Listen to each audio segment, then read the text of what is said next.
'cause we're better together. Better as one. Better together. Better as one. Better together. Better as one. Better together.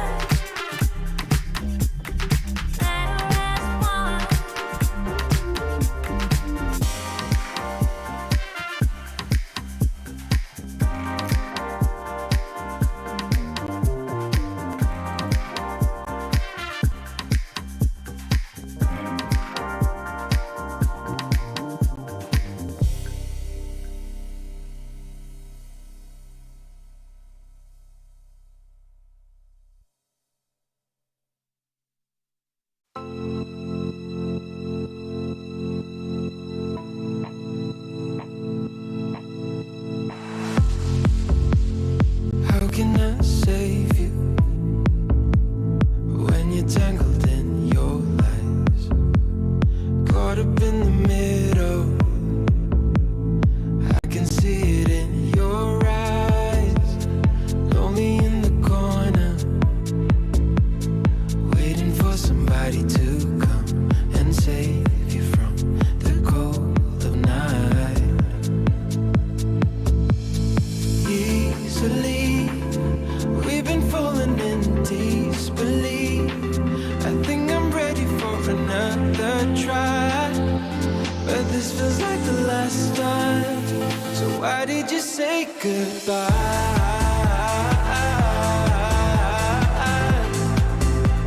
It's better to say goodbye.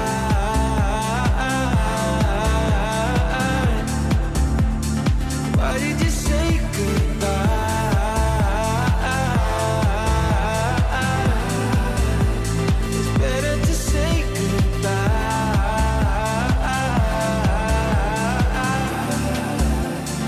Why did you say goodbye?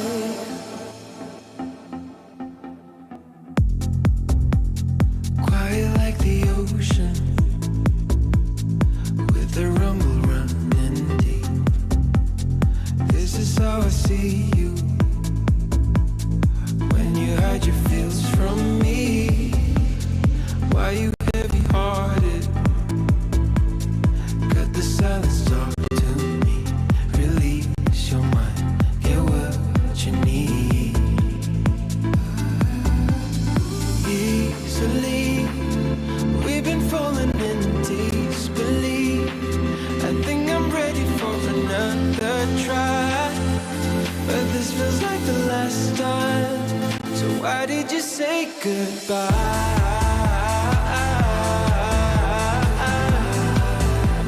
It's better to say goodbye.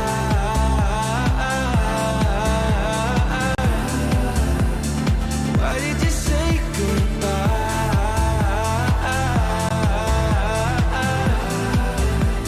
It's better to say goodbye.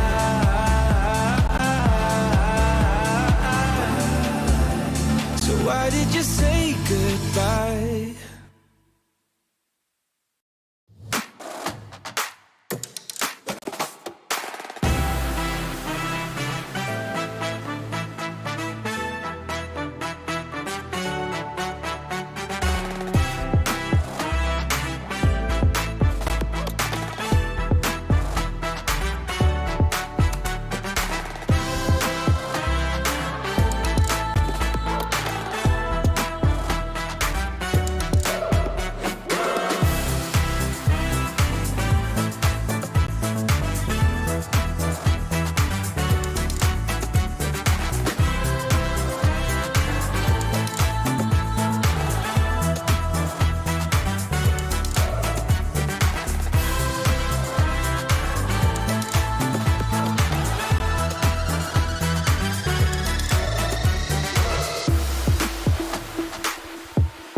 nothing stopping us now.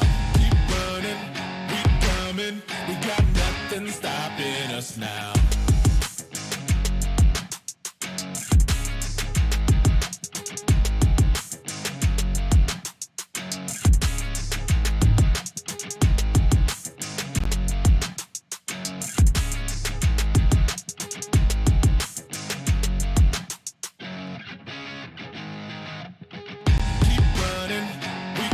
Ain't nothing stopping us now.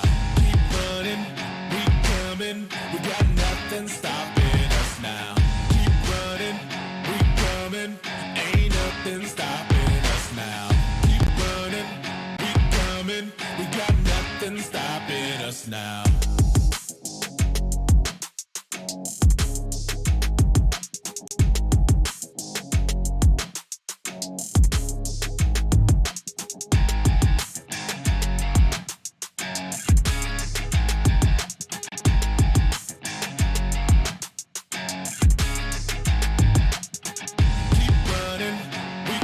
Ain't nothing stopping us now. Keep running, we coming, we got nothing stopping us now. Keep running, we coming, ain't nothing stopping us now. Keep running, we coming, we got nothing stopping us now.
be there for you whenever you need me.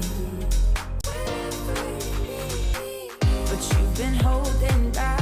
Maybe you're just not ready. Baby, do you feel the same? Or do you feel the pressure? I promise I can take your pain and turn it into pleasure. As time goes by, my love grows stronger. Can you feel it the same way I do? As time goes by, I can't wait any longer. Just say that you'll be with me too. As time goes by, my love grows stronger. Can you feel it the same way I do? As time goes by, I can't wait any longer. Just say that you'll be with me too.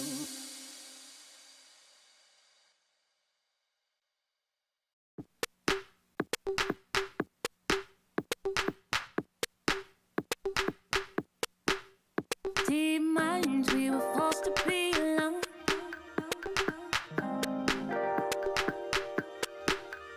Unknowns and nowhere is the same.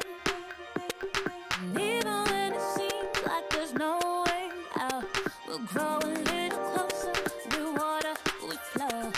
All of us together, we're good, we flow. Nothing is the same, but I won't hold back. I won't hold back. I won't hold back. 'Cause we're better together. Better as one. Better together. Better as one. Better together. Better as one. Better together.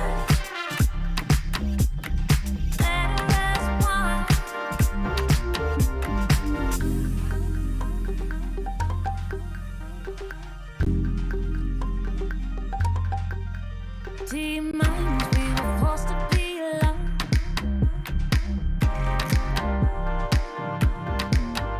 Unknowns and nowhere is the same.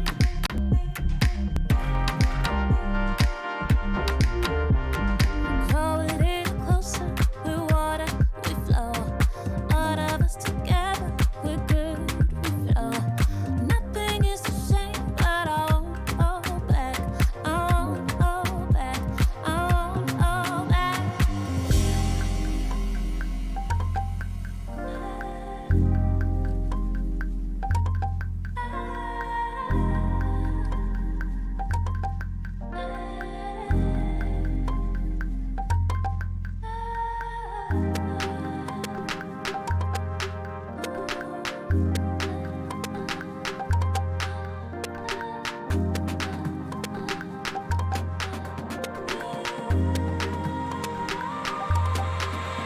Cause we're better together. Better as one. Better together. Better as one. Better together. Better as one. Better together. Better as one.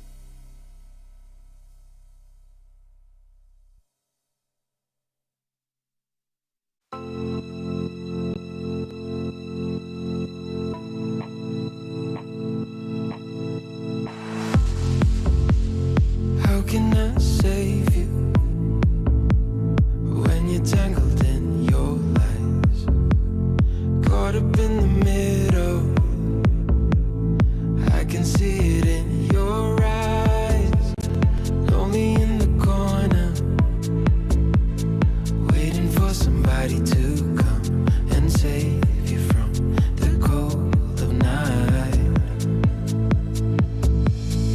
Easily, we've been falling in disbelief. I think I'm ready for another try, but this feels like the last time. So why did you say goodbye?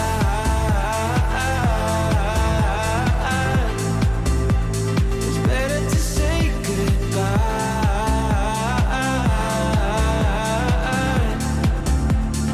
Why did you say goodbye?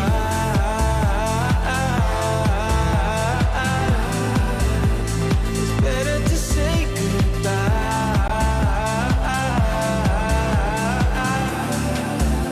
So why did you say goodbye?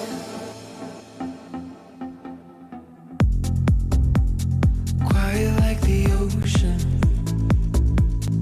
with a rumble running deep. This is how I see you, when you hide your feels from me. Why you heavy-hearted? Cut the silence, talk to me. Release your mind, get what you need. Easily, we've been falling in disbelief. I think I'm ready for another try, but this feels like the last time. So why did you say goodbye?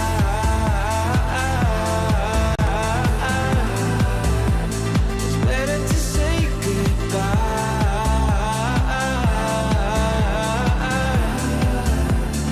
Why did you say goodbye?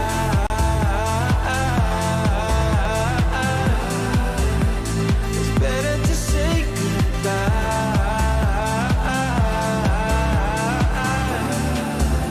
So why did you say goodbye?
nothing stopping us now.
هيا بالفعل وايد شبه الطرف الاول الثاني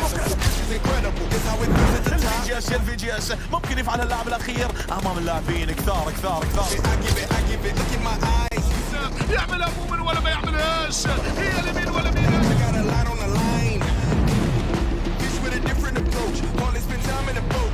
مروان من البطوط اللي حملني ما تقولش في الحضان يعطيها تكون هي للاحلام.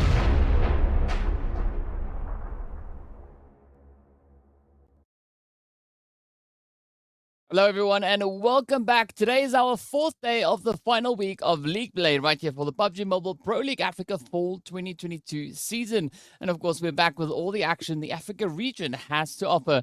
Now, yesterday we saw the Arab Golden team locking in their second winner-winner chicken dinner in the series, as well as the players then from VGS closing the gap onto the team from 1 million, fighting to the top for this week. Now, of course, Titans, they've also been super consistent once again in their performances just yesterday.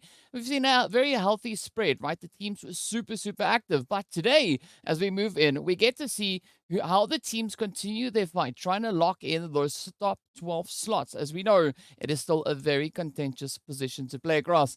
Because my name is DK, and I'm accompanied by the one and only Ez Proxy. Ez, how are you doing today?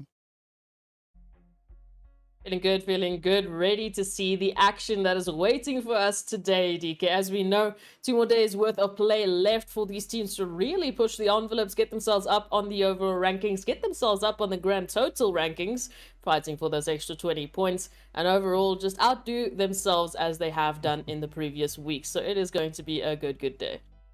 Yeah, it's going to be a very crazy day. Looking to see what the teams are going to bring on forward. And of course, I'd love to remind our viewers about our socials. So be sure to hit us up there. You can reach us on YouTube, on the PUBG Mobile Esports Meta channel, as well as on Facebook. Then, of course, on TikTok. And be sure to include the hashtag. And now, while you're there, be sure to tell us what your expectations are, right? Your hopes and your dreams for your favorite teams coming into today. Who do you want to see lock in an absolutely insane performance with regards to those winner chicken dinners? Or potentially you could even tell us, who do you think is going to be the team to end at the top of the log? A very crazy performance, as we know, is in store, as this is going to be day number 4. The teams are running out of opportunities to still lock in those points. But as we know, we've also changed up our format. So by this time, we are pretty accustomed to it, right? We've done away with those super weekends entirely.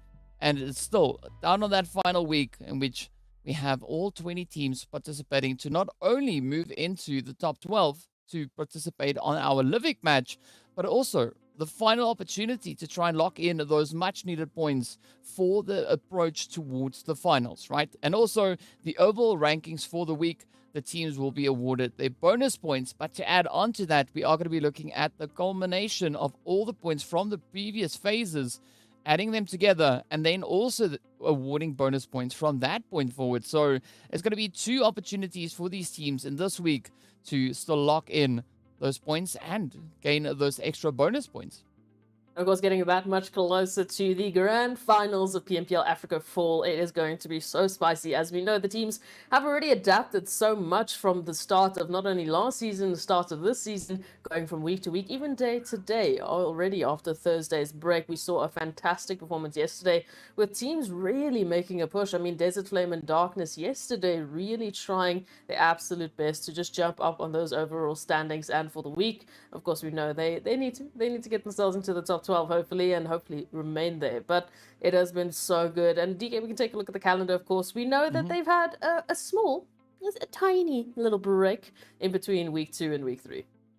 Yeah, the slightest of breaks, right? I mean, it's nothing crazy. Only 8 days. You know, what's 8 days? they've become accustomed to that 1-day break between Tuesday, Wednesday, and then moving into Friday. But as we've seen, the teams really utilizing that time period to come up with some very dominating strategies and look to utilize them out onto the battlefield. So, as we know, right, today being the 24th, tomorrow is going to be the 21st, and that is going to be that final opportunity to bring in those much needed points. And after that, the next stop's going to be the finals, right? So we are just 1 day, aside from today, 1 day away from knowing which 16 teams are going to be progressing forward into this season of the PMPL Africa finals. It's going to be good. And again, I just love the fact that we're still talking about different teams moving into this phase of PMPL. I mean, yesterday we saw Seoul Esports and Leaders really jumping to the top of the rankings. Leaders, of course, picking up elimination after elimination. Seoul Esports actually managing to reign supreme at the top without, well, picking up a single winner chicken dinner. And they were our placement point leaders in yesterday's matches. Of course, Titans were the elimination leaders, nothing too surprising there, but it's good just to see the changes moving on in. Yeah, quite a few changes to come on through. And of course, as we know, right, the only way the teams are going to be able to make a change on those rankings is through utilizing the point structure. So the large maps being worth 15 points for that winner chicken dinner, trickling all the way down to the donut at the end. And of course, tomorrow then, when we get into Livik, the winner chicken dinner there is going to be worth an additional 10 points. So a nice little bit of a change up, but only 12 teams will be participating. And again, that 1 point being awarded per elimination. And we've seen teams really just locking that in. I mean, if we look at the overall performances that we've had, right, a team like Titan Gaming, for instance, they've already secured 418 eliminations. Yeah, again, this is why we say you don't want to be going up against Titan Gaming when it comes to a one-on-one battle, a 4-on-4, or even sometimes that 1-on-4. You know, it seems so enticing. It seems on paper like it should really not go the way of Titans, but they have been absolutely dominating so far with these engagements. But of course, we know it's not the only way that these teams can get points, and it's not the only way that they have been pushing for those points. I mean, we've been seeing a good focus of placement. Even some teams changing that shift, changing that balance as leaders obviously jumped in with a little bit more of that placement point balance, but ultimately we're going to have to wait and see how today's games are going to be unfolding. Yeah, and of course, as we know, right, our teams are broken down into groups. We've got Group A, B, C, D, and E. So moving into our very first map, Group E is going to be sitting out that very first game, then Group D, then Group C, then Group B, and then finally in match number 5, Group A is going to be sitting out as well. So if the viewers watch and they wonder where their team is, that's the reason why you're not seeing your team. Is they're most likely in one of the groups, or in the group rather, that is sitting out for that particular match. But yes, I mean, we've really seen some movers and shakers come through, and as we approach that Livik game tomorrow, I'm going to be looking at the Legends of War, Slime4 KT, Soul Esports, and TEAMLAG. Statistically speaking, it should be one of those teams to reign supreme over on Livik, based on what we've had in our previous two. But we'll have to wait and see how it unfolds, how we approach that. But looking at the current positioning of these teams as they come through, and we'll of course take a look at those overall rankings momentarily, we can see what that situation is, where the teams find themselves. But again, right, some really formidable foes coming through from the entire selection of teams we have here.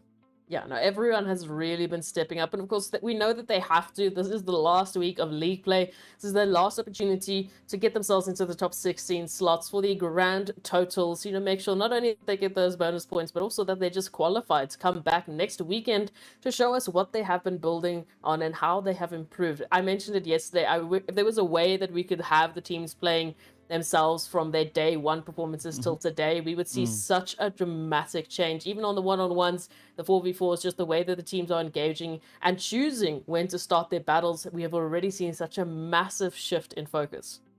Yeah, it's been an absolutely beautiful progression the teams have brought through. And of course, speaking about the progression, let's take a look at those overall rankings, in which we see 1 million and the players from Virtual Gaming Squad only being separated by 1 single point. Virtual Gaming, of course, sitting with those 4 winner chicken dinners, 1 million locked in with a 2. But as we move a little bit further down, we can see the Arab Golden team finding both their winner chicken dinners in this week. And as I've mentioned before, all their winner chicken dinners have been brought in this final phase, this week 3, right? So a very exciting performance coming in, but it is still a very contentious position on this first page, and that of course continues even more so towards that second page. I mean, we've got Slime4 KT currently sitting on those 85 points, locked into 8th place.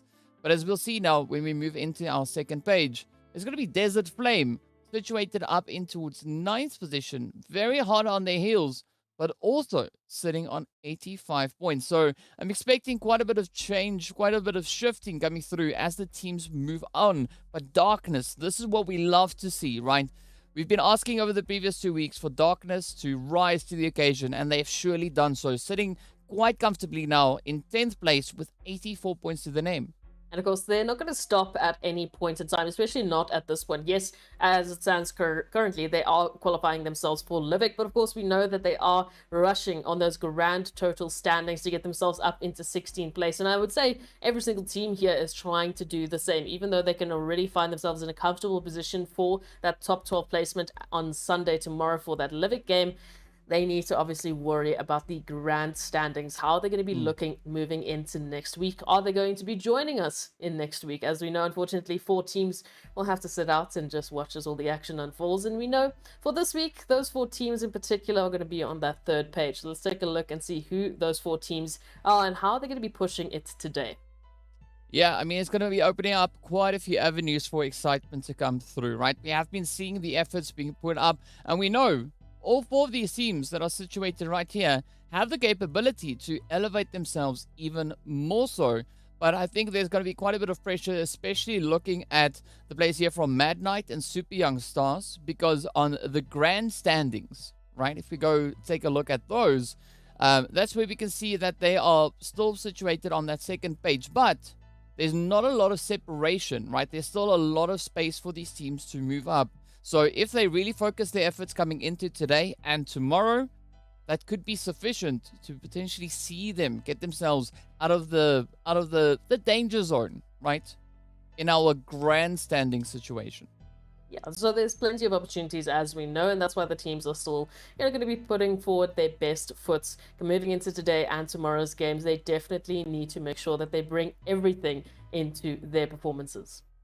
Yeah, speaking about performances, a good way to boost it is by, popping a Monster. So we want to give a big shout out there to Monster Energy, our official energy drink partner for the PUBG Mobile Pro Leagues. But as we know, right, aside from Monster, we also have another fantastic sponsor, which is Oppo. So, born to win, welcome to the exciting match brought to you by Oppo.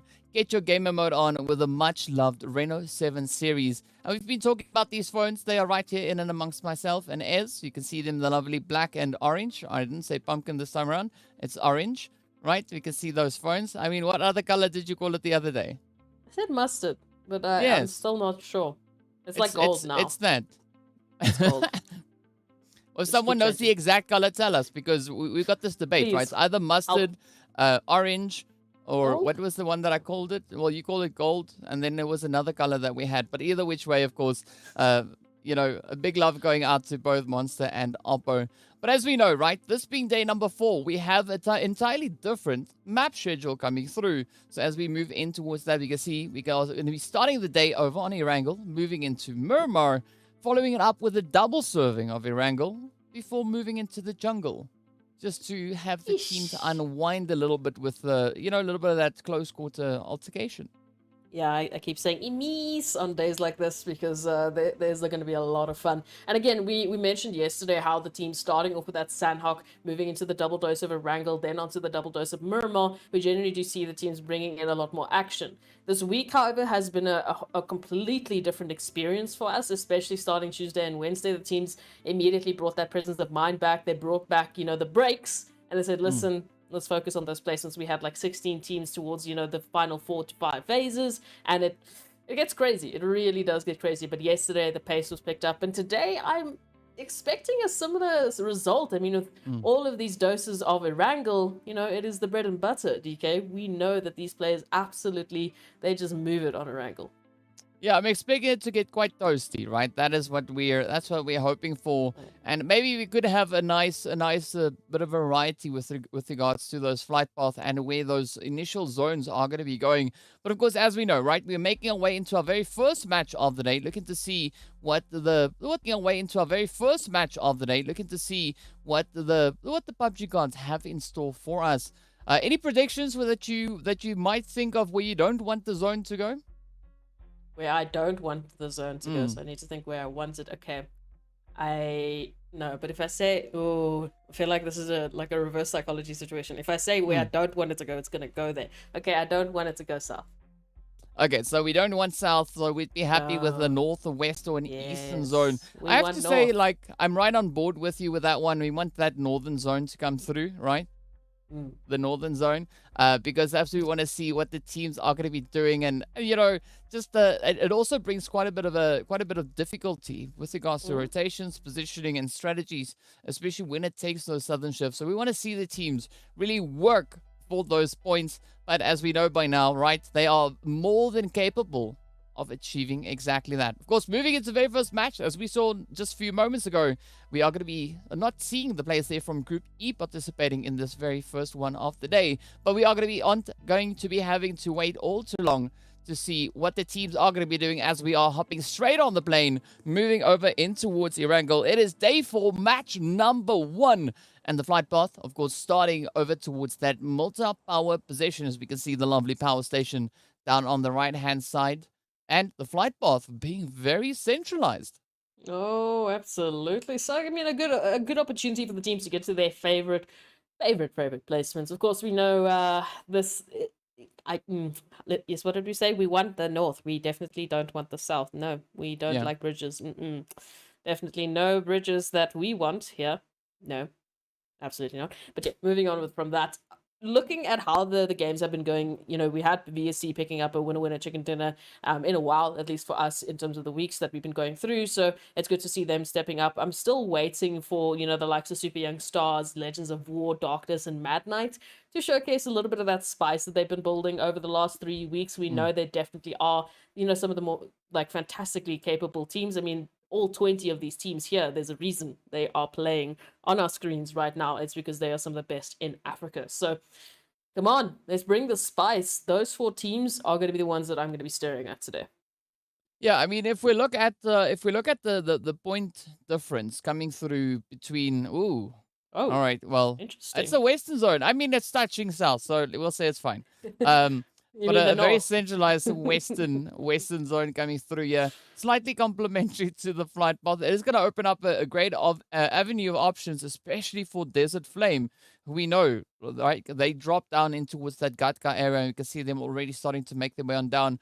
But 1 round, 1 million, also getting into a little bit of a potential contention up towards that more northern edges, right? North and South George.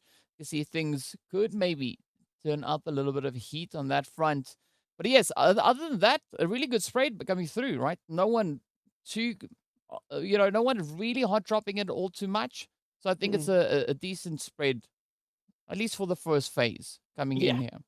We'll see how that second phase is going to be taking a look at. Of course, Arab Golden with a prime position to move on to that Western Bridge. So Esports might have a little bit of a longer rotation, but it's not all too crazy. We do have Blackjack, or at least Chronal from Blackjack dropping and taking a very long time to drop in particular. So I'll be keeping my eye out on what is happening there. Yeah, there's immediately a knock. So I don't know maybe what happened there, but oh well. All right, so unfortunately, Blackjack, they lose Chronal.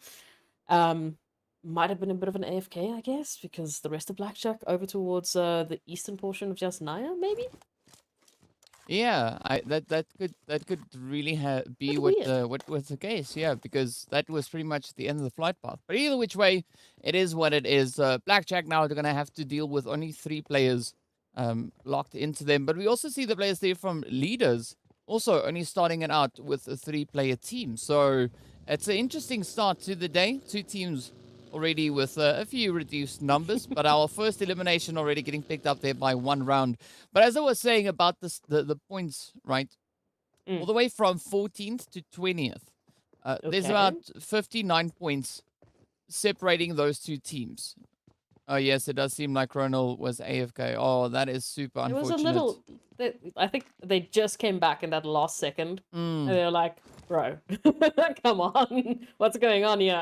But hey, 1 round, you know, if there's an elimination to pick up, come on, give it to us. Okay, but you're telling us about the points from 14th to... Yes, 59 points separating the players, or the teams rather, in 14th and 20th. And I mean, that's on the grand scheme of things, right? Oh, spicy. The master score, not this weekly performance. Grand total standings. Yes. I mean, for the grand total, Titan Gaming currently sitting at the top, right? They've already played 54 matches. We can see them currently on 5th place on 130 points up at the top of the screen, but they're sitting on a grand total of 764 points. After, that's all the scores for these 3 phases together. Oof. And, a few points away, we have the players in from 1 million with their 9 winner chicken dinners and 692 points. So some very impressive figures being shown by the teams, but it's still pretty competitive, looking between those, 13th, 14th place, all the way to 20th.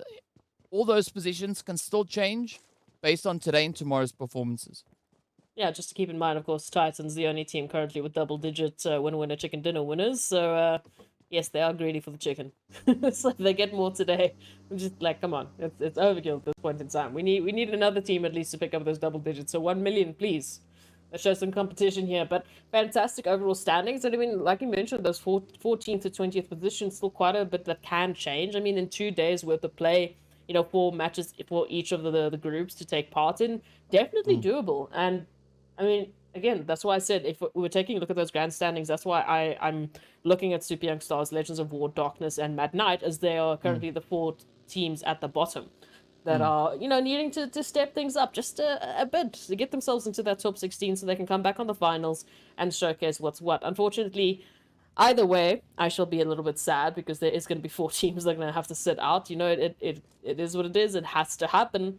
But who those 4 teams are, that is going to be up to them. Of course, as we take a look at that zone, some teams already making some great rotations in. Lag going to be one of the first teams moving in from the eastern point to actually set themselves up quite nicely. Arab Golden teetering around that western bridge, and Seoul Esports, as we can see here, taking a very southern rotation alongside that military base island, maybe looking to cut off Arab Golden for the western bridge. That could be a strategy, and it definitely seems like it could be on the cards for them. As we know, as we can see, of course, on the map, there's a great opportunity for them to pull off a really wide flank all the way around Arab Golden. But we also then have Angelo just creeping ever closer towards that bridge. So I think it's going to come down to timing, right? And if Seoul continues on the trend that they're currently with, that momentum, we could very likely be in a position to sneak on towards that western bridge. And as you said, set up that extra bit of a gatekeep. But of course, Blue Zone is going to start closing on up as we see it is moving forward. That means all our teams situated towards that eastern side will need to move their butts towards the zone. But of course, Myth in a good position, right, to be on the receiving end of a lot of those teams now starting to rotate through. And of course, the teams situated on the eastern side are none other than Darkness, Titan, Mad Knight, Slime 4 KT, as well as Blackjack. So there's still quite a few rotations that need to be made. Oh, quite a few indeed. And of course, now we can take a look here at Arab Golden. Seoul Esports both making a dash for this western bridge. Raouf just a little bit too late. Is going to pop on out and see what they can pick up here from Arab Golden. Angelo now having to be the first one on the receiving end. But the rest of Arab Golden, again, it's a 2-2 split. The other 2 still within that military base island. So let's see how this one works out, DK. Ooh, there we go. Nice assist coming through from Hemo to get the knock, and Raouf steps up with the DBS. But Ilias, quick on the response there. Just putting over on the bridge, looking to reach across. And I mean, that strategy from Seoul Esports almost working out perfectly. Unfortunately, as we saw, they came so close, but it's not over just yet, right? Arab Golden still trying to come in with a bit of an approach. Ilias also now trying to lock down this bridge. But is it going to be on the cards, right? We know both these teams are quite formidable foes. Oh, yeah, no, absolutely. And again, no stranger to the military base island. They both have had to make quite a few rotations, both on the western and the eastern bridge. But this time, Seoul Esports have said, no, listen, we're not going to be, so nice this time around. We're going to be fighting you for the rights to this side of the bridge. And taking a look at this now, Arab Golden going to be running with that 3 up against the rest of Seoul Esports, of course, as we know. But hey, they've got the zone, they've got the time to sit and wait for Seoul Esports to make their play. Yeah, but Arab Golden just narrowly escaping the pressure coming through there. Just managing to slip on by. And with that, they are in a position where they can still live to fight yet another zone. But we are seeing a little bit of that congestion now starting to come in towards that more centralized zone. Of course, our teams on the east are going to be moving in. Myth also not going to be sticking around over in towards that chinky position for all too long. We do see Broly still holding the angle there. But as we jump back over on towards the western bridge, it is Arab Golden now looking to return the favor on towards Seoul Esports as they now come rotating across, still 4 players strong. But will this be sufficient for Seoul now to look to pick up the pieces and continue with this altercation? Oh, taking a look at this, it's going to be a bit of a tough one. Absolutely is. going to just apply so much pressure for these teams. And again, that zone has just shifted a little bit more towards, the northwestern portion, ultimately just centering up against its current position. So a lot of the teams jumping into center. Arab Golden, though, and Seoul Esports, as we know, they're just going to be slightly delayed as discussions are being held as to, well, which team clearly has the best driving skills and which team clearly just has such good aim. But we'll see who's going to be coming out on top, as YC is actually going to be making the play here, DK. I love this. Yeah. Weiss not settling for, having a few visitors nearby. They want to go and greet them, welcome them in with warm barrels. But let's see whether or not Rauf and Weiss are going to be able to manage that push. I'm loving this position being held here by Ilias. Just moving up on the very edge, waiting for the opportune moment to strike down. And this could be an absolutely amazing surprise element being utilized here. As you can see, of course, a little bit of aggression are starting to come in, not only towards this western bridge, but also elsewhere on the map itself as well. But here we go. Ilias still going to be waiting for the opportune moment to strike. Preps up a bit of a nade. Is it going to reach all the way across, though? Oh, Soul not seeing this one. Oh, it stops just in front of them. So Ilias just not getting that reach they've wanted. But Weiss and the rest of Soul going to continue with the barrage here. Out comes the Mollies, looking to put up a bit of a defensive angle here. Oh, unfortunately for Ilias, it doesn't really make the necessary connections. But that only allows now for Seoul Esports to continue. Yeah, and again, they are fully focused into this one. Both teams looking for the answer. Arab Golden, they've already lost to one. They're looking for that revenge play. But Seoul Esports, I like this. Just keeping an eye on the objective. Moving into zone. They do not want to waste some time outside. Finding themselves caught up in between a rock and a hard place. Of course, we can see Legends of War and Titans, once again, also just having a bit of a staring contest towards the central band of the zone. So these two teams, they're comfortably situated within the central part. And again, next phase, they should have a relatively easy approach. But of course, Titans, we know, they're looking for a few of those eliminations. Yeah, it's going to be a pretty crazy performance, especially looking at the sheer number of teams we have sitting in the vicinity, towards the center band. We've got 1 million, we got Legends, Desert Flame, Lag, Myth, Titans, we've got Legends of War. Oh, leaders are going to be sent away as Morteza now gets taken down, and that's going to be our first team off, right? Leaders not finding a single point in this match. We can see over on that left-hand side, already Slime managing to lock in 2 of those eliminations. Virtual Gaming are going to be sitting quite prettily up on towards that lovely Everest position.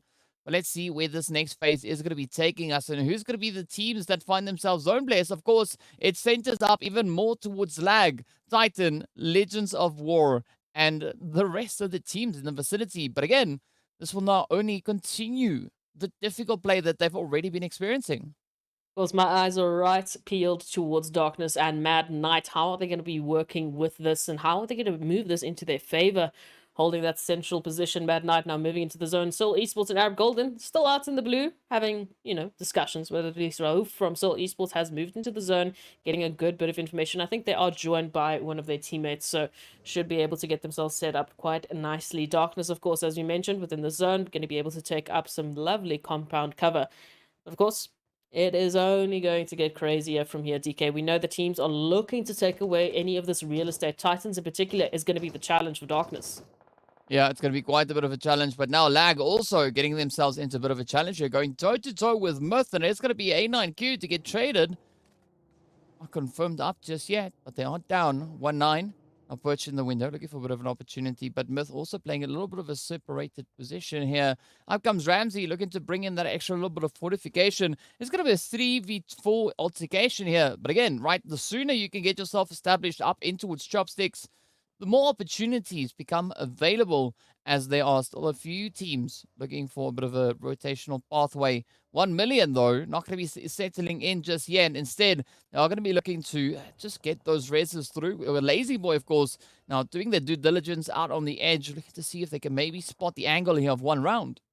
Okay, I'll take a look at this. One round, of course, trying to rotate on up, get their numbers back up to where they need to be. Meanwhile, 1 million just looking for those flanking positions. We can see them currently running quite a nice little bit of a spread here. Chico, oh, so low, and just right next to them, of course, Escanor is, on the red. Hopefully beginning to be able to get their meds back up to scratch. 1 million up.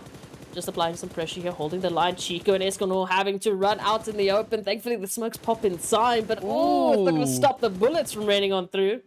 Yeah, that's a beautiful push going through right there from 1 million. Now Esconor having to try and quickly patch that one up, but it is going to be Marshall and the rest of the team now focusing their efforts on that vehicle, just dealing even more damage. But again, that could also then provide a little bit of a saving grace for one round, right? As we know, those popped vehicles actually providing a nice little bit of a hard cover, but it's still up to the rest of the team. As you can see, Eflex and Chico trying to find a bit of an approach to play. Up comes the rush. Escanor now getting dealt such a tough hand. As you can see, Knight still off in the distance, while the rest of the team now gets absolutely obliterated. And one round having a very tough time right here, right? Can't find a good play to make just yet. But instead now, they are going to be opting for a little bit more of that southern rotation. Just disengaging from that entire situation. And now looking for a little bit of a more safe position towards that southern edge. Yeah, I like that. Don't give 1 million the opportunity to contain you out in the blue zone. I mean, it's tough enough dealing with 1 million, applying just lead after lead after lead into your shields, but now you have to deal with the blue zone as well. Nah, not worth it. But one round, because of the earlier rotation and with the way that the zone is shifted towards the south, they will have a little bit of a faster approach into that zone. We'll have to see how they're going to deal with it. Of course, we know Mad Knight and Darkness here holding quite a bit of an interesting opportunity. They currently have Seoul Esports sandwiched, but Wave Esports moving in just behind Titans. Could be looking for a little bit of a grudge match here. We'll see how they're going to work with this action. Well, Wave, they've been looking pretty consistent so far, right? But now, as they run out in the open up against the Titans, we can see those shots now just lining through. It is going to be Wave quickly again, trying to patch themselves up. But Zakaria then also falls. Teague, Axa, and Buncher still going to be proving to be quite the formidable force to be reckoned with. And now Wave experiencing that firsthand. We do see the players there from Seoul a little bit further away, but they are not close enough to get involved in this. And see, oh, the sprays come through. Teak now looking to lock in those eliminations. Titans only sitting on one so far. But as we know, that doesn't mean anything for Titans. At any point in time, they can just decide to let it rip and, well, cause quite a dent in the lobby. My only question is how Legends of War and 1 million are going to be affecting these two teams as they're moving in from the western portion. 1 million already up to 5 eliminations. They are really stepping on the gas. And of course, they've just moved in right alongside Legends of War with a good point of angle here on to not only Titans, but maybe they can reach across a little bit further towards Legends of War. We'll have to take a look and see what's going to happen here. In the meanwhile, while Blackjack and one round, they look for the answers. Of course, both of these teams, unfortunately for them, running with the 2-2. So this is going to be as equal of a footing as both can find themselves. Let's just see how it will pan out. Well, let's see if it's going to be on the cards, though, right? It is going to be Phonics now trying to cook up that nade, trying to reach across. MG also just staying nice and quiet up in the attic, but a very centralized position indeed. Again, as we know, it could be a heavily contested position, but not the easiest rotational options lie ahead for them. Shoot that zone, decide to take a little bit of an extreme shift, right? But now, all you're going to do is just hunker down and wait to see how this one plays out. Soul also going to be on a slow, steady position towards that northern side. We got Darkness also not too far away. So wherever this next phase goes, it is going to be applying a lot of pressure to our teams. Now, Slime 4KT experiencing that firsthand as they start to go toe-to-toe here with Virtual Gaming. But Virtual also still trying to lock in those rotations. We can see Zeus now just moving in. Oh, but gets greeted nearly instantly as Koa steps up. And with that, gets a back-to-back knock. All the pressure now turning on towards Gaddafi. But Koa trying to cook up that nade. Up comes the third-party angle as Alpha Luigi starts pushing in as well. Could this be the play for them still to make a bit of a difference? But now Gaddafi is down. It's now all riding on Alpha Luigi. Trying to close it up. Pronto right there in front of him. The shots connect on up. And that is going to be the end of the road for Virtual Gaming Squad. Oh, just Slime 4KT so good with those trades. They had the pressure with that 2-on-4 situation, but that immediate double spray down there from Koa was what really put them forward for the win. But now let's take a look at this. Lag and Myth holding quite a bit of an interesting angle. We know that zone shifted towards that eastern portion, means they're outside in the zone. They need to finish this up. They need to rotate on in. But of course, we know so many teams out in the vicinity. I mean, you've got Desert Flame, you've got Slime 4KT now that have a line of sight straight onto these two teams. And as you can see, already applying the pressure, causing a little bit of concern here for both sides. Because as soon as they try and make a dash into the zone, well, guess what? You're out in the open. You've got a crosshair planted right on your face. Yeah, and that is the worst place to have it. Of course, it is going to be Ramsey now trying to put the pressure on, finding those angles right on towards Koa.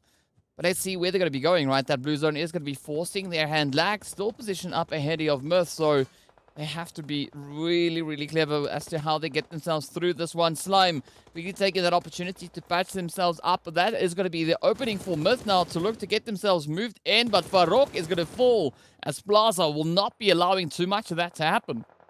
It's not going to stop anytime soon. As we know, these teams, they're fighting for positions here.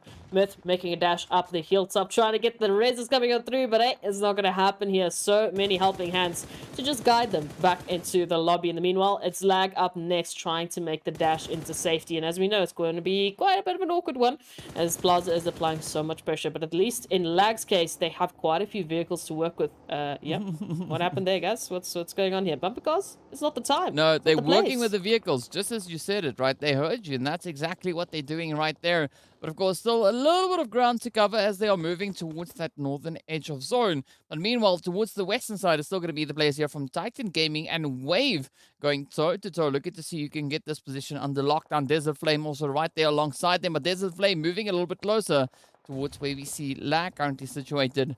Let's see now, is this going to be Titans to apply all the pressure they can find? Or could there be a bit of an opening now for Wave to get themselves out? Oh, it's going to be Ivar to lock in that hit. And now they need to just turn a haste to this whole position as P6 moves in, trying to quickly just bring their player back into contention. But all the pressure now riding on Zakaria. Will he be able to keep up the contention? Yo, they get the hit, but up comes the shots. And down they go. Wave Esports getting taken out. Blue zone dealing an absolutely deadly blow to them. Zakaria out literally in the air, getting taken out by none other than the blue zone. But at least picking up some eliminations in the process as Titans get sent back into the lobby, so the confirmations will be there. The distraction was just good enough. Now it's Lag up next to apply the pressure here to Desert Flame Esports, who are also spread out, but at least the helping hand from Slime 4KT is going to allow them, hopefully, that time and pressure to move on in.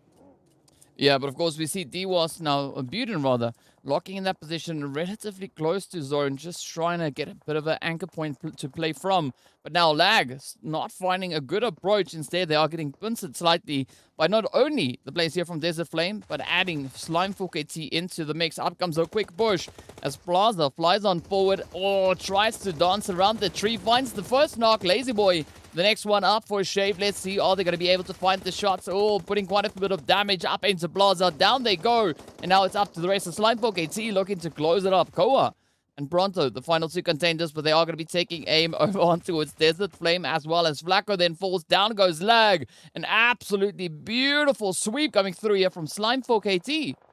Oh, we love to see it. We love to see it. Of course, our top 8 teams, their work is not done whatsoever. We can even see Koa just taking a nice little bit of a dash, showing off those muscles, picking up Plaza, and trying to get them into a better position. One round in the meanwhile, still somehow, one way or another, still alive. But MG looking to change up that plan, taking quite a few bullets through the smoke, trying to get the connection. But of course, we know 1 million going to be applying the pressure that they can't really invest into going for this confirmation just yet. Yep, and that is going to be the end of the road right then and there as MG gets taken down by a beautiful nade coming through there from Venom. It's going to be Arab Golden to follow suit as well, getting sent out there in 8th position now as we move down to our final 6 teams. We get to see what a challenging position they have to play with. Seoul Esports looking pretty comfortable in that smack dab center zone. But now it's going to be Slime and Desert Flame pushing in from those northern positions, looking for a bit of an opening to create. We got Mad Knight also still having to cover quite a bit of ground. But Six God now taking aim towards Pronto. Tries to capitalize on Pronto being up in that vehicle. Oh, a little bit of a cheeky spray, but that's not going to be enough as the blue zone now lends quite a bit of a helping hand here. And with that, it is going to be Desert Flame down to 3 potentially. Of course, the trouble here is 1 million. I mean, they got 10 eliminations, and you can see why all 4 players in the highest damage dealers as Slime 4KT unfortunately do get sent out. They were second best with 3 players up in our top damage dealers, but of course, it's not going to end just here. 1 million moving in from that southwestern position in the vehicles, trying to get themselves situated. Of course, it is Seoul Esports and Mad Knight that are applying the pressure. We've got 3 teams with all 4 of their players still in contention for this final zone. Yeah, and it's 3 quite big teams. I mean, well, all 4 teams we have left here are still some very formidable teams to go up against. It is going to be 1 million now looking to lock down that western edge as the zone has moved into that valley of doom in between all our teams. Lazy Boy, of course, will get traded as Kingerman finds a phenomenal angle on towards them. But there's a Flame looking to get themselves set up a little bit further towards that northern edge, looking again to play the little bit more of an elevated position. Kingerman not going to be backing off of anything just yet. Finds yet another knock. Gets that re-knock going. But could this be the opportunity now for Mad Knight to create that opening and lock in even more points? They definitely would love to take this one. As we know, they are in the pressure cooker trying to get themselves moved up on the grand standings as much as they possibly can. But Seoul Esports, I'm loving the position that they're holding. That zone shift is really going to give them a great opportunity. They just need to be able to deal with both Desert Flame and Mad Knight as their neighbors that might be applying the pressure. As we can see, Desert Flame, the first to step up and instantly finding Hemo. My goodness. I mean, look about that HP. Hemo down to literally 1. Yeah, but still, right, Hemo managing to stay alive. So that's going to bring quite a bit of continuation over on towards Seoul. But you can see Rauf already on the slight sneaky approach there, trying to just improve the angles that they've got. But there's a Flame still trying to find a bit of a position to play it, right? Not yet secured within the zone. And this could be the opportunity for Seoul to get themselves set up on that gatekeep and just lock it down. Buren now taking a little bit of damage. Rauf will get traded as 1 million rather reaches in, but it is absolute carnage as Desert Flame and Seoul go toe-to-toe. Well, both teams looking for a bit of an opportunity here, but Dewas now laying in their heads as Flacco comes through with the Tommy gun, gets the knock right up on towards White. But let's see, will it be on the cards for Hemo and Omar? Up comes the breach. Down they go. Buren gets traded. Now it's up to Hemo and Omar. Will they be able to keep up the defenses? Oh, a little bit of a cheeky strafe comes through. Flacco falls. And now Dewas so low on their health bar. Soul steps in and they close it out. Hemo getting a beautiful wipe right then and there. Again, but they've only dealt with 1 more team. We still got Mad Knight and 1 million looking for the opportunity to jump in and do just the same as 1 million moves on into Mad Knight territory. Kingerman going to be doing well to find Lazy Boy, at least puts them on even footings. But of course, the reses will come through. And Mad Knight's taking this opportunity to just send in a few more welcoming nades. Oh, but there we go. It's going to be Beast to fall, and off they go back into that lobby. 1 million already sitting on 12 eliminations to their name, as we just saw. Of course, Seoul now sitting pretty on 9. Are they going to be able to lock it in, though? I mean, they are down to only 2 remaining hopefuls. Venom and the rest here of 1 million are going to be looking to find a bit of an opportunity. Senke, Marshall also steadily improving their position, but still quite a bit of ground to cover. And this is now the position for Seoul Esports to try and lock it down. They have the controlling angles up in towards the zone spot. Senke down they go. Now Marshall, Venom having to try and piece this play back together. Hemo receiving quite a bit of pressure. And Omar still having an absolutely glorious vantage point. A little bit of that sneak element. But it does seem like Omar is keeping their eyes absolutely glued onto the positions of Mad Knight. This could definitely be Seoul Esports' game to win. Yeah, the zone is favoring them. They have the hard cover. They have the ridge line. They have all of the line of sights on both of these teams moving up to their position. It's just about finding those opportunities. And one on towards Kingerman is not going to be slept on. Now 1 million trying to take advantage of the chaos to move on closer. Yeah, but it's still going to be a very contentious position. I mean, Seoul, they've got it under lockdown. 1 million, Mad Knight having to cover quite a bit of ground here, but up comes the push. Oh, great plays coming through here. The Hemo trying to get the secured hit. Off it goes. Marshall, Senke, the final 2 remaining contenders now. The nades are going to be sent up as well, but Tyson could still deal quite a bit of devastation on towards 1 million, but it's not going to be happening. As you can see, the confirmation comes through, and that is down to the final 2. It is 1 million, and Seoul Esports are getting ready to fight it out. The nades still raining down as Omar Tries for a quick reposition, but Hemo keeping a very steady angle. Oh, the utilities flying all over the place. If only Soul had some utilities to send up in response. You can see Omar sending a few of those out. Oh, could that be the one? It's so close. No, it's not going to land. Oh, but there we go. Hemo now being forced off of the reach. It's going to be Senke, Marshall, slow, steady angles. Trying to hold the positions here. Finds a bit of damage on towards Hemo. This could be that opening, that 1 million then needs to push forward and steal that victory away. Omar also now just getting dealt even more damage. Hemo now having to patch it up. And at this point, as you can see, Senke about to send out their last bit of utility. That is done. Oh, but it finds Omar now trying to push on forward. It all turns to Hemo, who gets spotted out. Turns into a 1v2 play. Marshall now moving up. Oh, here we go. DBS for the win. Is it going to work though? No, it is going to be 1 million locking in that winner chicken dinner and swiftly dealing with Seoul Esports. Doing so with 16 eliminations to their name. Yeah, they decided that being only 1 point away from having Virtual Gaming taking their top seed in this week was not good enough. So they just decided to smack, you know, a good couple of 31 points right on top of that. So moving on into this one, 1 million already starting our first Erangel off with an absolutely spicy finish. But it's not going to be ending there. As we know, we still got 2 more Erangels for the day. And of course, as we move into the next match, hopefully the teams will be slowing things down. Or not really. I love that action that they brought on Erangel. I mean, it was so good. And 1 million, I just have to remind you, they had to fight for that position. They had to push up in a very awkward angle up to Seoul Esports. And just the timing, you could see they were so focused. As soon as there was even a slight bit of inclination that Seoul Esports were focusing just on the wrong angle, looking at another team, or just doing anything that gave them an opening, they were there to take it.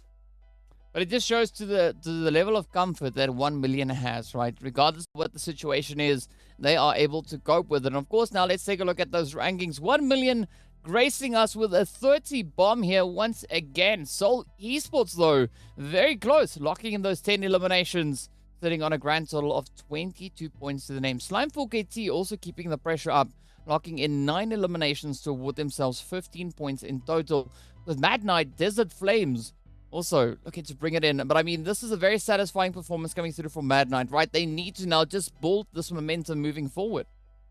Yeah, no, keep moving, keep pushing, and I like to see this coming through from, you know, the teams, as we mentioned. Mad Knight, one of the teams I was, well, staring at in that entire game, hoping that they were going to make this something that was really going to bolster their standing. So hopefully this continues, and we see them just keep that consistency, because then they could be finding themselves in the top 16. We could be seeing them back next week for the finals, but that's all going to be up to them. And of course, the rest of the teams, how these performances will be going. As we move on to the next stage, we know we ended this one off with quite a bit of a top-heavy standing. You know, finished off with 4 points, started with 31. So let's take a look at how that next page is looking. Of course, no surprise.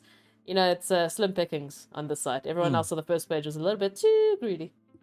Yeah, everyone else on the first page, they took pretty much everything else, right? As you can see, there's only 3 eliminations on this side of the page, right? It's only 3. Wave picking up 1, Virtual Gaming Squad with 1, and Legends of War also then with the other elimination. So that really speaks volumes rather as to the kind of approach that these teams are bringing in to this day's performances, right? Already, first map concluded, done and dusted.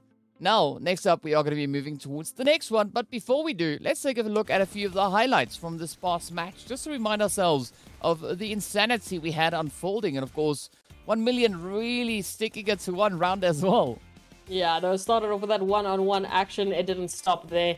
We obviously had so many teams pushing for that contention. Slime4KT was on a little bit of a tear of their own. Even at this point, they were already picking up 7 eliminations. We know how that ended up, but just great performances coming through from the team of Slime4KT. Desert Flame even picking up quite a lovely number of points. But oh, this final finish here with Seoul Esports holding their ground against Desert Flame was ridiculous. And we can see here, the moment Hemo tries to go for anything with Mad Knight, well, who's there? It's Senke, it's Marshall from 1 million to push up to just apply the pressure. And this is why we could see them finishing it off with the win with a chicken dinner. Yeah, well, I mean, if you've got it, right? And 1 million just looking to capitalize on their positions even more so. So very, very exciting sort of events coming through on our very first match of the day. But let's now take a look and see how that then impacts our overall standings. Of course, 1 million now just locking in that pole position even more so. Now sitting on 197 points. Yeah, getting closer and closer to the 200 club for this week. But again, what I'm loving to see is the fact that we're seeing such a healthy spread of points. Yes, 1 million is building that gap between themselves and second place, but that gap was also there, 2 days ago, and then it closed on up, and now, well, we'll see what the rest of the day is going to be looking like. So Esports, very, very close to virtual gaming. And as we start moving, there's still a lot of room for, well, shifts to come on through in the top, well, 8, as we know, but even if we take a look at the second page, I mean, we finished this first page off with Desert Flame, making a lovely, lovely shift up into 8th place, all the way from 9th. So already picking up a fantastic set of points. But as we know, 99, as that translates into the second page, we can actually see how close and contentious it is looking for these teams. Yeah, it's been quite a bit of a shuffle, right? That we've had the teams really trying to bring in, bring in the work that they need to do. But of course, we see Team Myth, right? They were sitting on that first page, and now they've got moved down over towards the second. And, that is just the way the cookie crumbles. That is just the way it works. But that is still nothing to scoff at, right? These teams still have quite a few opportunities for the remainder of the day looking to patch it up. But I'm curious to see what's going to come through still from these players here from Darkness, right? We've been seeing them really bring in quite a bit of effort. This game around, yes, it was the first one of the day, trying to get a few of those nerves out of the way. But from here on moving forward, I'm expecting the teams to just push and elevate the strategy that we've been seeing them already utilizing in the past day, continuing that trend further in towards today as well. Yeah, and of course, they're all going to have some great opportunities over towards Erangel. But let's take a look at those final 4 teams who are still fighting tooth and nail. And Mad Knights actually currently tied up there with 0 tolerance at 60 points apiece. So it's not going to be a far jump for them to actually pick up a really, really good set of points. And that's all from their performance on that first Erangel. So again, hoping this keeps up. Hoping that we're going to see that consistency moving in from them today and tomorrow. Because then again, we're thinking about those grand totals. We're thinking about who is going to be joining us for the next week. But Super Young Stars, TEAMLAG, Blackjack, pressure's not over for them either. And again, we've seen moments from all of these teams, one way or another, either, with Lag picking up some ridiculous eliminations yesterday, or Super Young Stars bringing in that consistent performance and placement. Blackjack even taking a bit of a hit against some of the big dogs and really doing well to manage expectations. So again, all of these teams, they deserve the love. They deserve this opportunity. It's just going to be about who's going to be, well, the teams to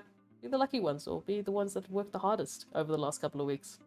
I mean, they've all been working extremely hard, right? If we look at the performances that we've been having across the board, I think it's more a case of who's the teams that just had, things working out a little bit more in their favor. Of course, now speaking about that, we are going to be taking a quick look at our schedule just to remind everyone as to who's going to be not playing in the second game, right? We did, of course, have Group ABCD playing in the match 1. Match 2, we are going to be having Group ABCE playing with D sitting this one out and E joining us for their very first match of the day. Oh, it is going to be spicy. As we know, moving on to Miramar next, so a little bit of more space to work with for the teams, maybe an opportunity for the teams to slow things down, at least in the beginning portions, but moving on into yesterday's Miramars, we know the energies were high. We know the teams were moving in for those eliminations. So I don't expect that to be changing anytime soon. But we'll have to wait and see what strategies the teams are going to be employing today. As we know, the days are starting to get closer and closer to the finals. So the pressure's really on for these teams, and that does have an effect on your, your gameplay, your play style, your mental attitude as you move on in. Mistakes start to hit a little bit harder, but also momentum starts to build even more. So hopefully the teams will be focusing on the positive of that sentence and just bringing in the good stuff, bringing in the vibes, and just taking it through all the way. Well, that would be the ideal, right? So all we can do is wait to see what the teams will have in store for us. Of course, we are prepping up the plane to move on through. And of course, well, let's jump straight in to see what the teams will have to work with as we are making our approach down on towards the lovely Miramar. You can see La Cobreria and our aces over on towards that, center and left-hand side. And of course, the greater fields towards the right. But here we go. The zone is going to be pulling, or rather the flight path is going to be pulling all the way across towards Impala. So a slightly more northern flight path. It is going to limit a little bit of the approach down towards Chumacera, Val del Mar, those kind of positionings towards that more southern edge. So Titans definitely going to be having to go for a little bit of an alternate position. But already we can see them making that early jump right there towards the trailer park. So curious to see what the rest of the teams are going to be doing. And then essentially where that first initial zone is going to be forming. Yeah, they're looking to get their boots on the ground as soon as possible. So some of the teams that really do love that southern portion of Miramar are going to have to get, well, a vehicle running if they still want to go that way, or maybe use one of those alternate drop sites. As you can see, Zero Tolerance moving in a little bit closer towards the northern point. Not this time going to Oasis, potentially, by the looks of it. But other than that, we are seeing darkness there towards Impala. We're still seeing teams moving on to Los Leones. So taking a look there, of course, at Legends of War Mad Knights, making a little bit more of a southwestern approach. But as we know, a lot is at stake here for these teams. And hey, Ooh. the zone is actually Hey, going hey, to be taking a little bit of that pressure away.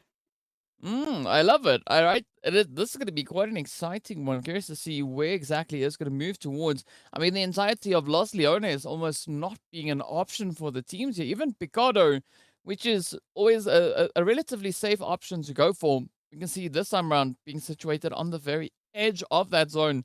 So Mad Knight will definitely have to try and bring in a bit of an exciting rotation to get themselves resituated.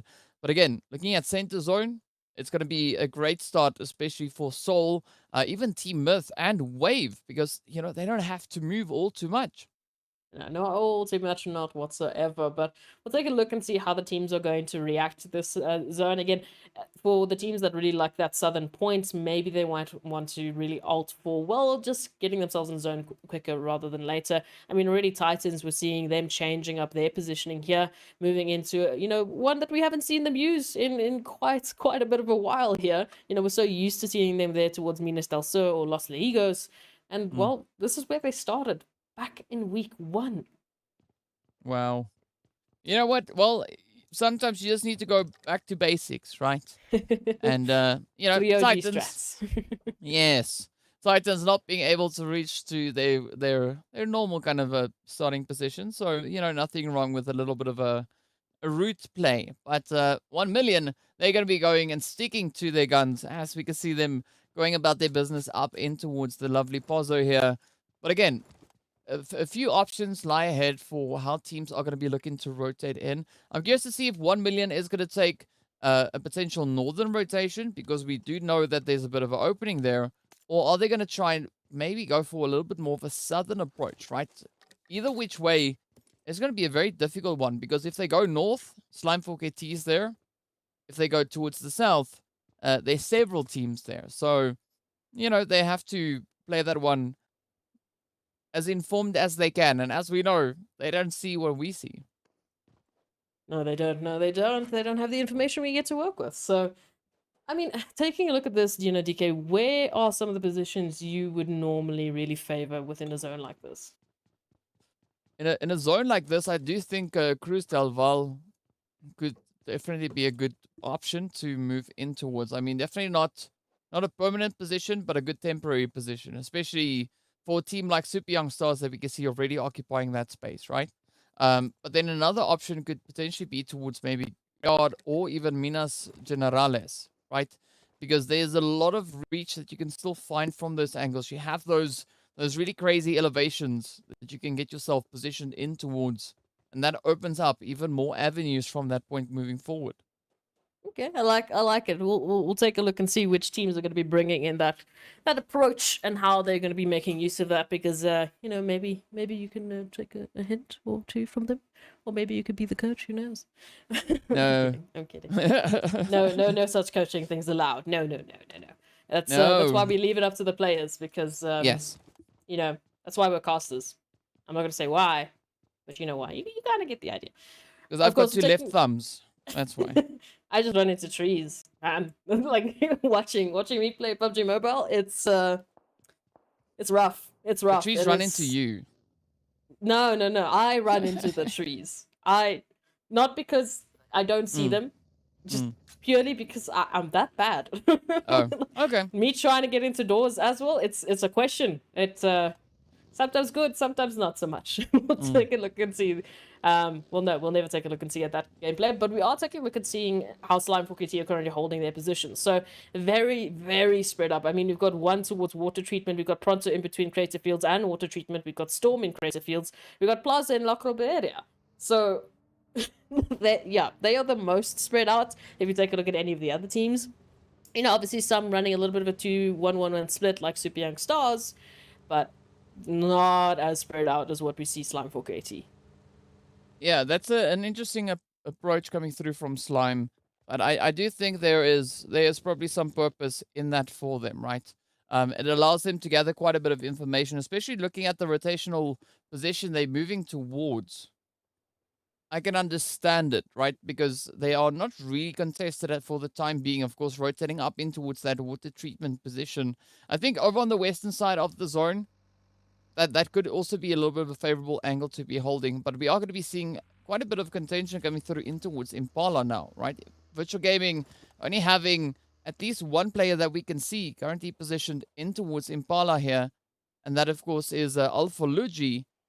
But the rest of the team, they are all the way down towards that Puerto region, right? So still, Alpha Luigi now also just gathering the information, relaying that through towards the team. But doesn't seem like Darkness are going to be full on committing to staying in Impala.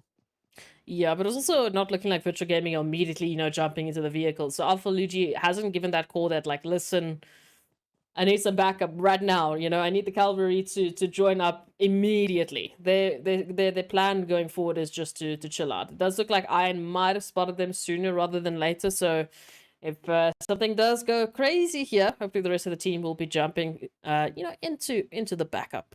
We can see the rest of Darkness up a little bit more towards the northern portion of Impala in the vehicles, moving on out.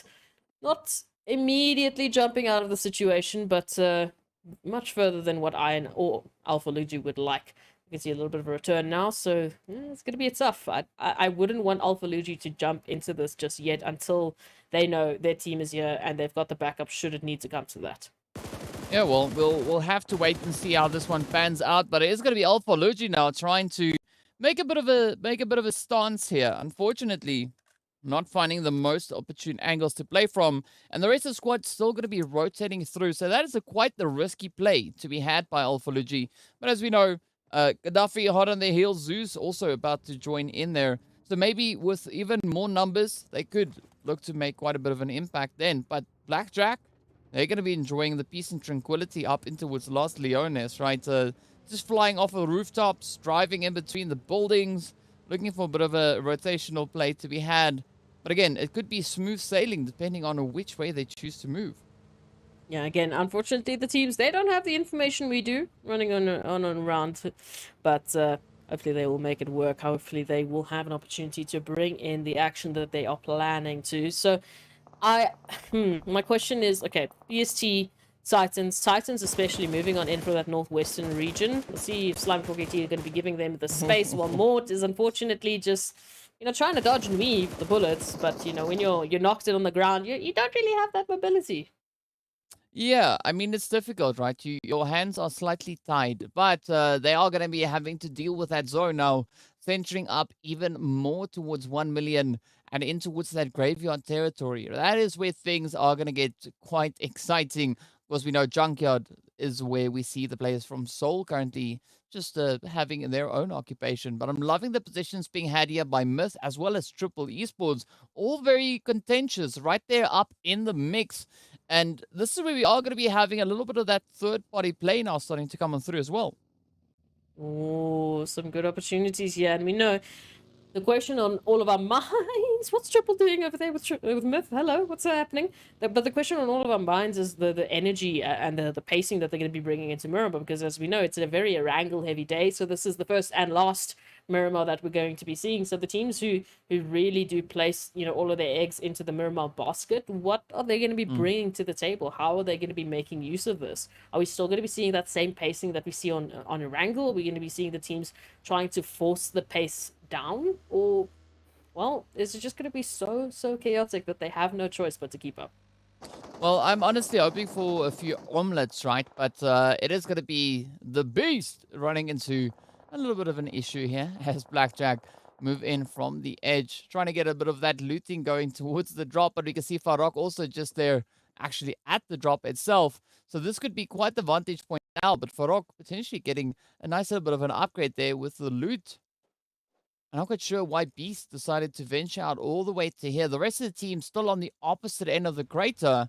So that was quite the risky move to make. Yeah, well, you know, sometimes you gotta try things out. Sometimes it just doesn't work. It's a 50-50 at the end of the day. But hey, we still have 16 teams all up, and Adam, go as well, gonna be getting those meds moving on in. So everyone else is looking pretty good. It's just about keeping the numbers as we move into, you know, the next phase. Again, still a lot of space within this next zone. Teams shouldn't be, you know, fighting shoulder to shoulder to try and take positioning. But as we know, rotations always lead to a little bit of an altercation or two as the teams make their decisions on where to go. They don't know where all the teams are situated, and sometimes they could be traveling right alongside each other, and just at that last turn, well, boom, good luck. You have to immediately jump into a bit of a fight. Yeah, that's the beauty of Miramar. But Slime, as we can see, gathering quite a bit of information now, trying to make the necessary decisions. It is going to be Plaza instead, trying to patch themselves back up again. But it's only Slime and Lag towards the northern side, right? So they can actually afford to just sit there and stare at each other, right? Admire the view, enjoy the scenery. But once that next phase comes through, that is where the pressure is going to come in. But, you know, further down towards the southern edge, it's not the same kind of tranquility that we have. We have the players here from Seoul and Virtual Gaming. As we now look onto that map, we can see then also quite a congested position being held. But again, it's all going to come down to what this next zone shift is going to be bringing through, and where the teams then will have to rotate towards. But I'm loving that we see Titans taking that a little bit more of a southern approach, right? Trying to just get themselves in some form of security in anticipation of this next shift. And now it opens up a little bit of a position, right? They can move in, coming in towards Graveyard, but VST also in quite an amazing position on those ridge lines. Yeah, I do like it, but of course we know they just have to move a little bit forward. It's a bird was trying to scout out a few better compounds, but unfortunately met the wrong end of 1 million. You know, Marshall and Lazy Boy, never so welcoming with their barrels. But we'll take a look and see what the rest of VST have planned up their sleeves as they move in just a tad on those ridge lines in towards San Martin. They're in the zone, so they have some good opportunity. And again, like you mentioned, great line of sight onto the teams rotating on in. We'll just have to wait and see who is going to be joining them towards that western point. But of course, towards the east, whew, DK. 1, 2, 3, 4, 5, 6, 7 teams rotating onto the east. And we know that there are already 5 teams holding all of those edge lines.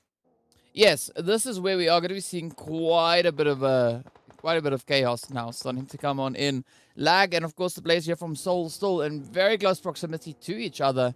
And Fantasy now trying to move up. Not quite sure if they're going to be able to reach all the way to Weiss.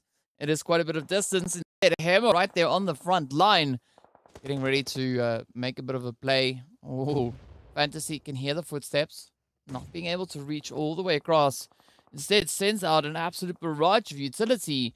But Hemo now looking to cook up that nade. Oh, is this going to be on the money? Oh, finds quite a bit of damage on towards Cacao.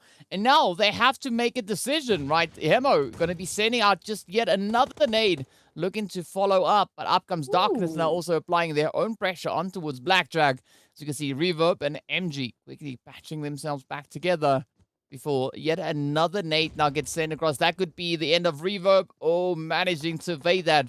But Zazal just waiting steadily as MG now takes an absolute plethora of damage. Yeah, it's going to be tough for Phonics now to get involved, as they know. Well, as we can see, they're still trying to rotate on in, but of course, Legends of War not too far off, so not sure what kind of line of sight they'll be able to use to just sneak on up and back up their teammates, MG and Reverb. For the time being, all the pressure's going to be on them to get themselves out of the situation, and then, well, they need to deal with Legends of War almost immediately. So we'll see how they deal with this one. As we can see, Darkness now, they've taken the trigger. They want these eliminations. But are they going to be able to pull it off, though? I mean, this is where they still need to keep their cool. And MG now feeling a little bit of that pressure come in, as we know, right? Legends of War on the opposite end, but MG finds the first, and down they then go. As we see Iron rushing on forward, but Zazal also getting traded. Ionel just also trying to evade the damage. Oh, but finds the head onto Reverb. All now turning onto Phonics, the final contender left for the side of Blackjack. But could they steal this one away? Not a lot of health left on the opposite end, and this could be that saving grace. But is it going to be the play, though? Phoenix just keeping a little bit of distance. Legends of War are going to come in swinging, right? Looking to capitalize on these third-party opportunities, pushing in as aggressively as they can find it. But again, still trying to keep a little bit of caution. Powerboy is going to get taken on down. And that changes up the approach now for Legends of War. Unfortunately for Phonics, just getting into the situation, just getting here to their teammates and then getting themselves confirmed out by Darkness does mean that, well, they kind of ran here for nothing, but now they potentially have an opportunity to take out Darkness and maybe pick up 1 or 2 towards Legends of War, or they can just take a dash into the zone, as is, of course, shifted away from this position. We can see there on the minimap, they have to take a little bit of a dash, and it will be a tough one jumping into the vehicle. We'll have to see how much, fuel there is left, but now Phonics up onto the chopping block here with Legends of War trying to peek around the vehicle, taking not taking not like a damage, but at least finding Flick. Yeah, there's some great shooting coming through there from Phonics, but now will they be able to keep it up? Oh, yes, indeed. It is going to be that knock to come on through as we see the players there from Myth just sneaking in a cheeky third party. And with that, that alleviates quite a bit of pressure now for Phonics, at least on the front line, but still having to cross quite a bit of ground to get themselves back into contention. Cowboy is going to bleed out, and that's going to be the confirmation as Phonics steps in and locks it down. Mowing just positioned a little bit further ahead. But could this be that play now for Blackjack, right? To get themselves back into contention, reposition in towards the zone. Meanwhile, Farok is going to be looking to just bring their numbers back up as well. As we jump further towards the northern side, Wave Virtual Gaming getting ready for a little bit of an altercation here. Virtual Gaming now trying to get their numbers back up, getting all the meds popped and getting themselves set and ready for this one, because it's going to be quite a bit of a tough fight. Moving up to this ridgeline, they not only have to take out Wave Esports, but they still have to get themselves in the zone. And it will be, well, sorry, they still have to get themselves at least just better situated in the zone, because we know a few more teams just around the vicinity. They want to make sure they've got some fantastic cover. Meanwhile, as we take a look at things just behind Wave, Slime 4KT, of course, nicely spread out once again. Extremely spread out, I mean, compared to the rest of the teams. So they've been keeping that theme moving into the rest of Miramar. Yeah, I mean, that strategy has its pros and cons, right? It's great for keeping that separation, especially when moving into challenging play. But of course, as we can see, right, that spread is definitely not going to be the situation between Mad Knight and the players here from Triple Esports. Instead, the shots are going to be connecting on through as Myth reaches in once again with those third-party positions. Let's see whether or not Black 7 is going to be able to find the angle on towards Tyson. Wiskola takes quite a bit of damage. Down they go. Tyson getting picked up by that nade. And Black 7 are absolutely on fire, trying to pop that vehicle. Off it goes. Kingman narrowly escaping that one as well. But where are they going to go towards next, right? Definitely not having the easiest options, but up comes the push as Chemos now tries to find a bit of an opening. It's all turning down to Wiskola, the final contender, the final hopeful to keep the dreams alive, but the sprays come through. It is going to be an absolute bloodbath as Mad Knight then gets sent packing.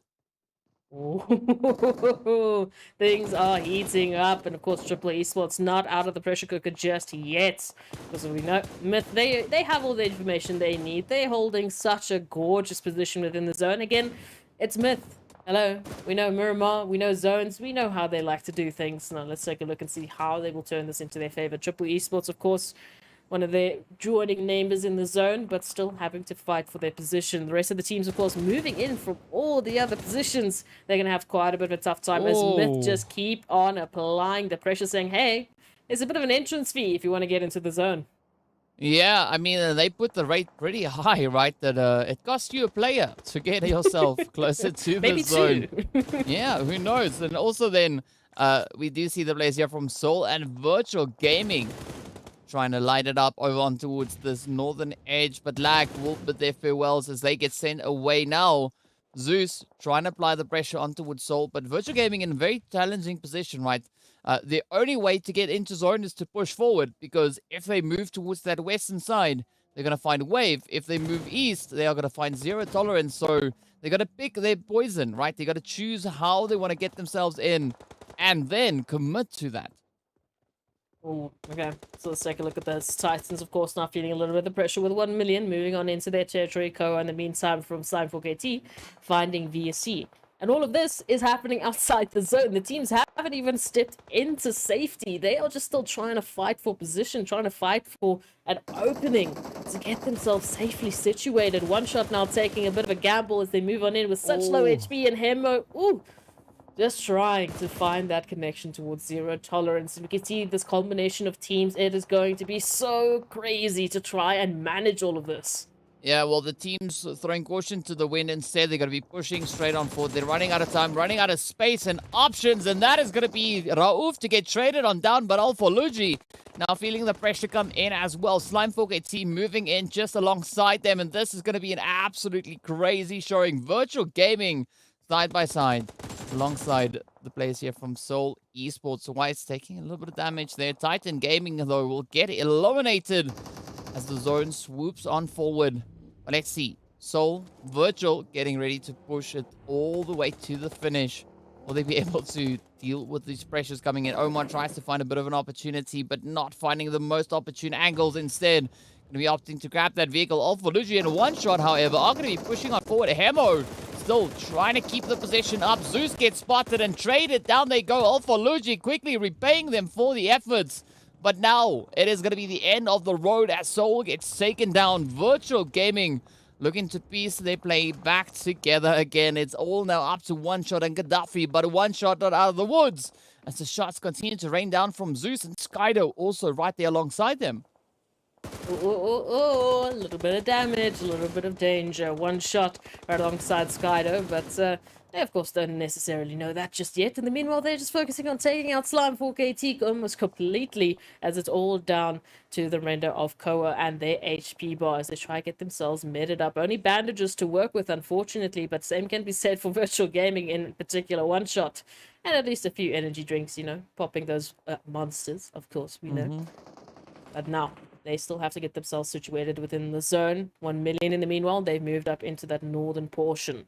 Wave, well, they still have to fight tooth and nail. Triple Esports now out of position. Myth out of position.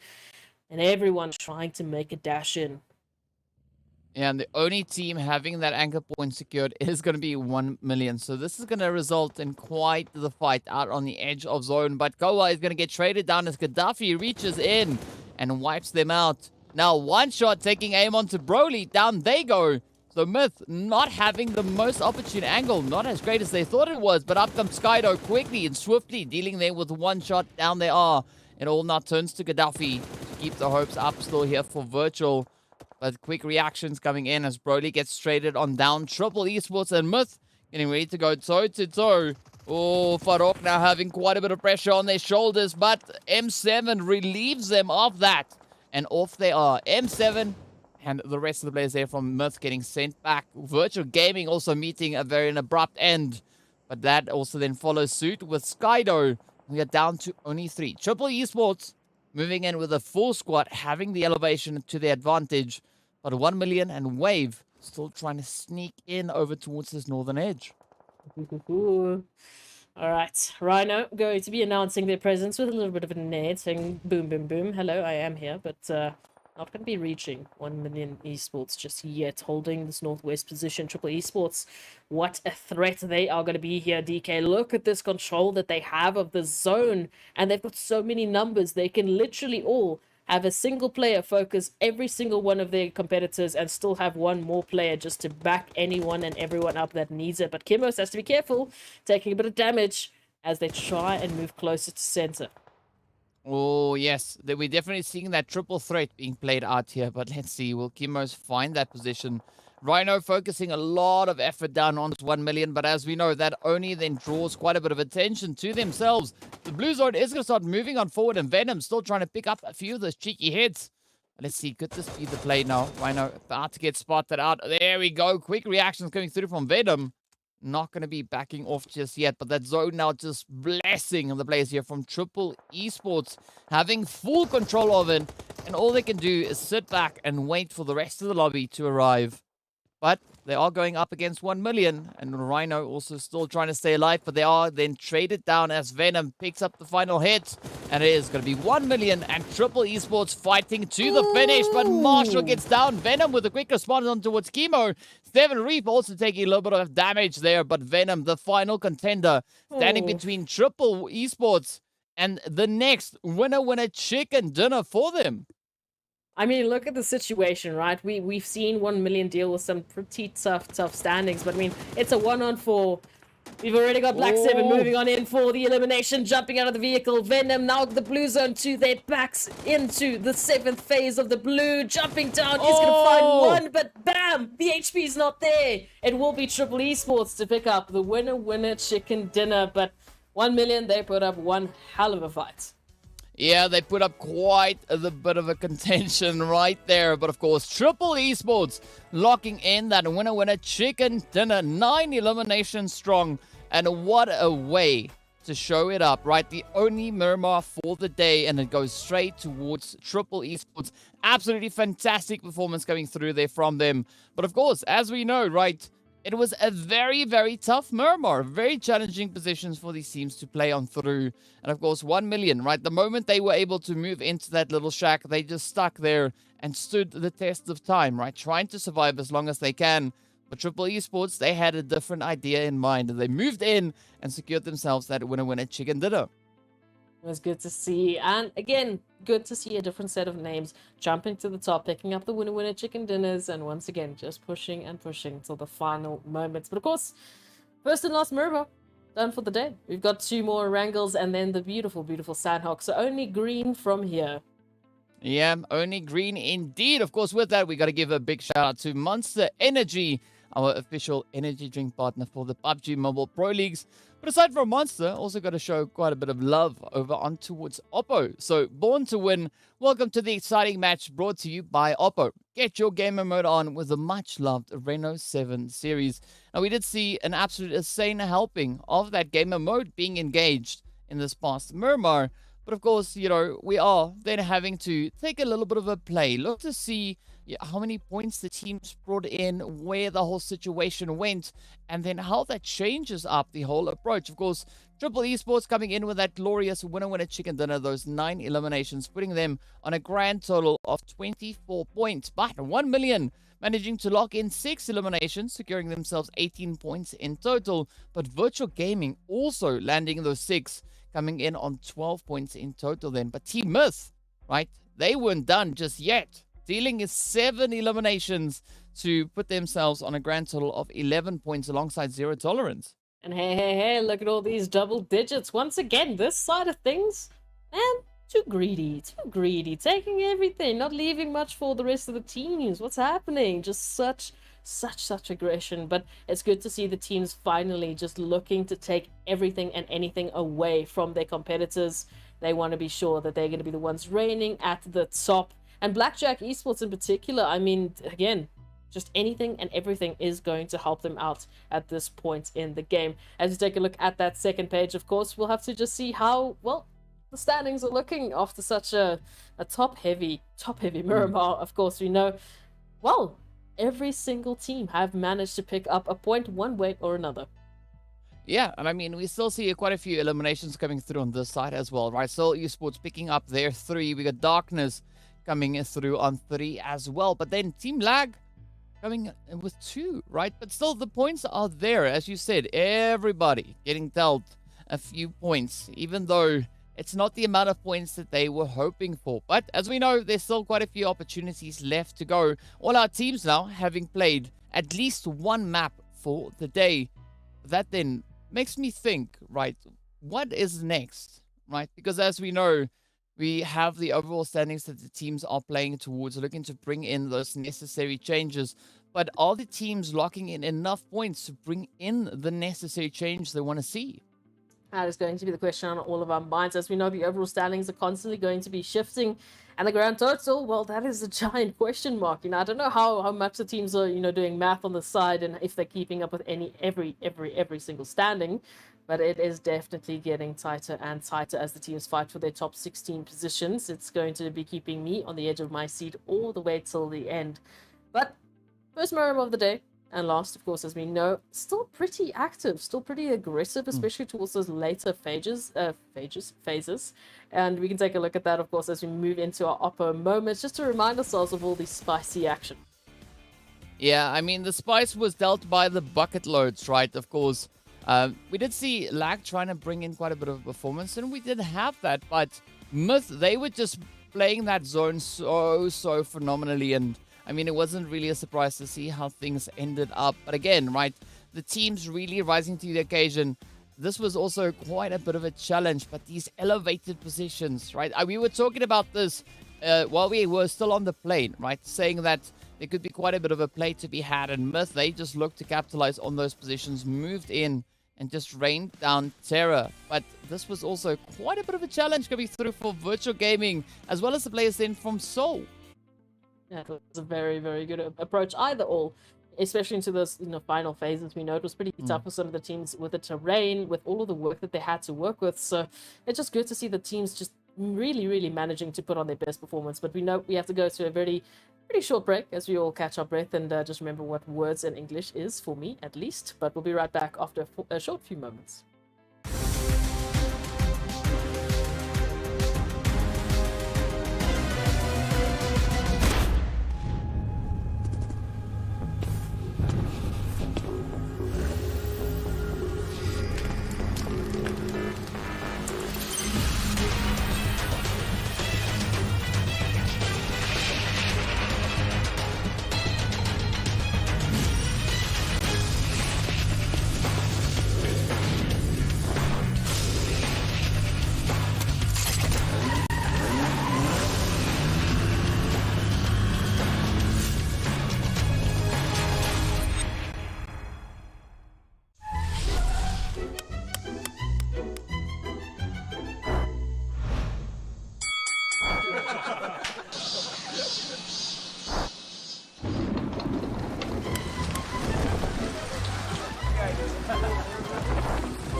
Stalemate? No problem. Ultimate Arena decides the victor.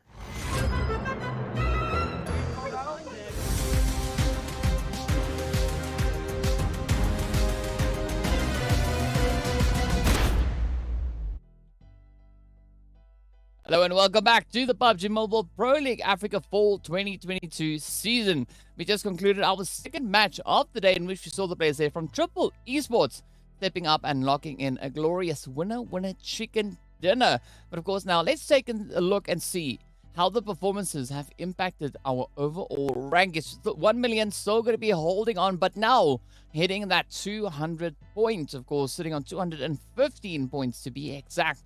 Virtual Gaming still coming in with a very contentious position, right? A few points behind them. And as we look down the board, right, we can see not a lot really changing, but Team Myth are now also just appearing back into this first page. Ooh, some changes one way or another, but everyone joining the Triple Digit Club on this side of things. And Slime 4KT, of course, just pushing Desert Flame back into the second page, saying, listen, it's my spot. I want 8th. Thank you very much. But again, 1 million just really applying a fantastic gap between themselves and Virtual Gaming there on towards the second. As we said, we started the day off with only 1 point separating these two teams. And even if we take a look at the second page, we still see a fantastic opportunity for the teams, of course, moving on in. There's a flame not having the opportunity to play that match, but they're going to be coming back and they're going to be showing their stuff alongside Triple Esports and a few others. But what I'm really liking to see is the way that we are still seeing a so close and contentious point in our top 12.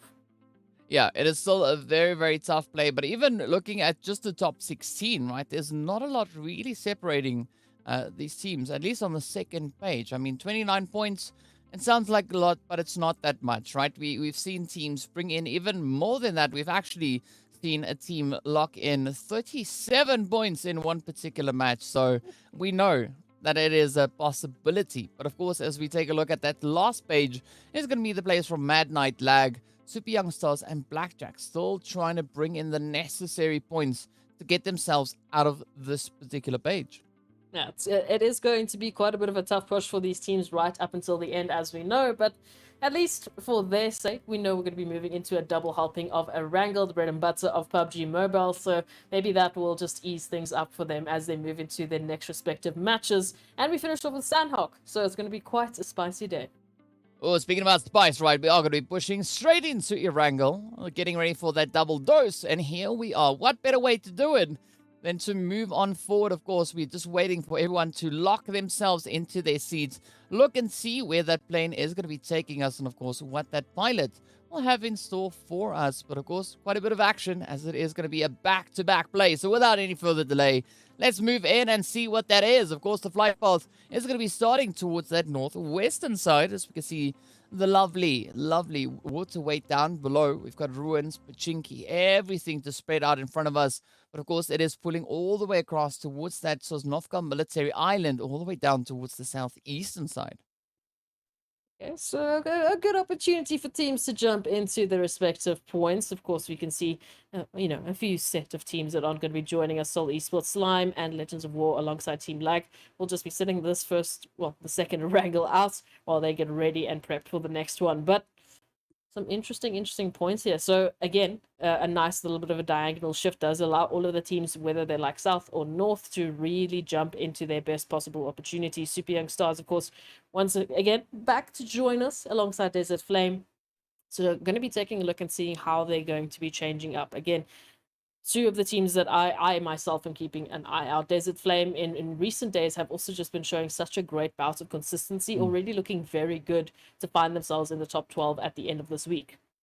Yeah, definitely an option. But of course, as we look on towards the zone, it's going to be quite an interesting one, as we have a very northern zone coming through. But Virtual Gaming are going to find themselves in a very, very comfortable position as a result of that. Wave and Leaders also relatively comfortable, but still, a little bit too close for each other's comfort. But the teams now sitting on those outlying regions are going to be having to make quite a bit of work to get themselves repositioned back into the safety of this next phase. And I'm especially looking at the players there from one round, where they're going to look to rotate towards. Are they going to be pushing straight towards shooting range Sloverny, or are they going to be able to find a little bit of a sneaky play to move a little bit further afield?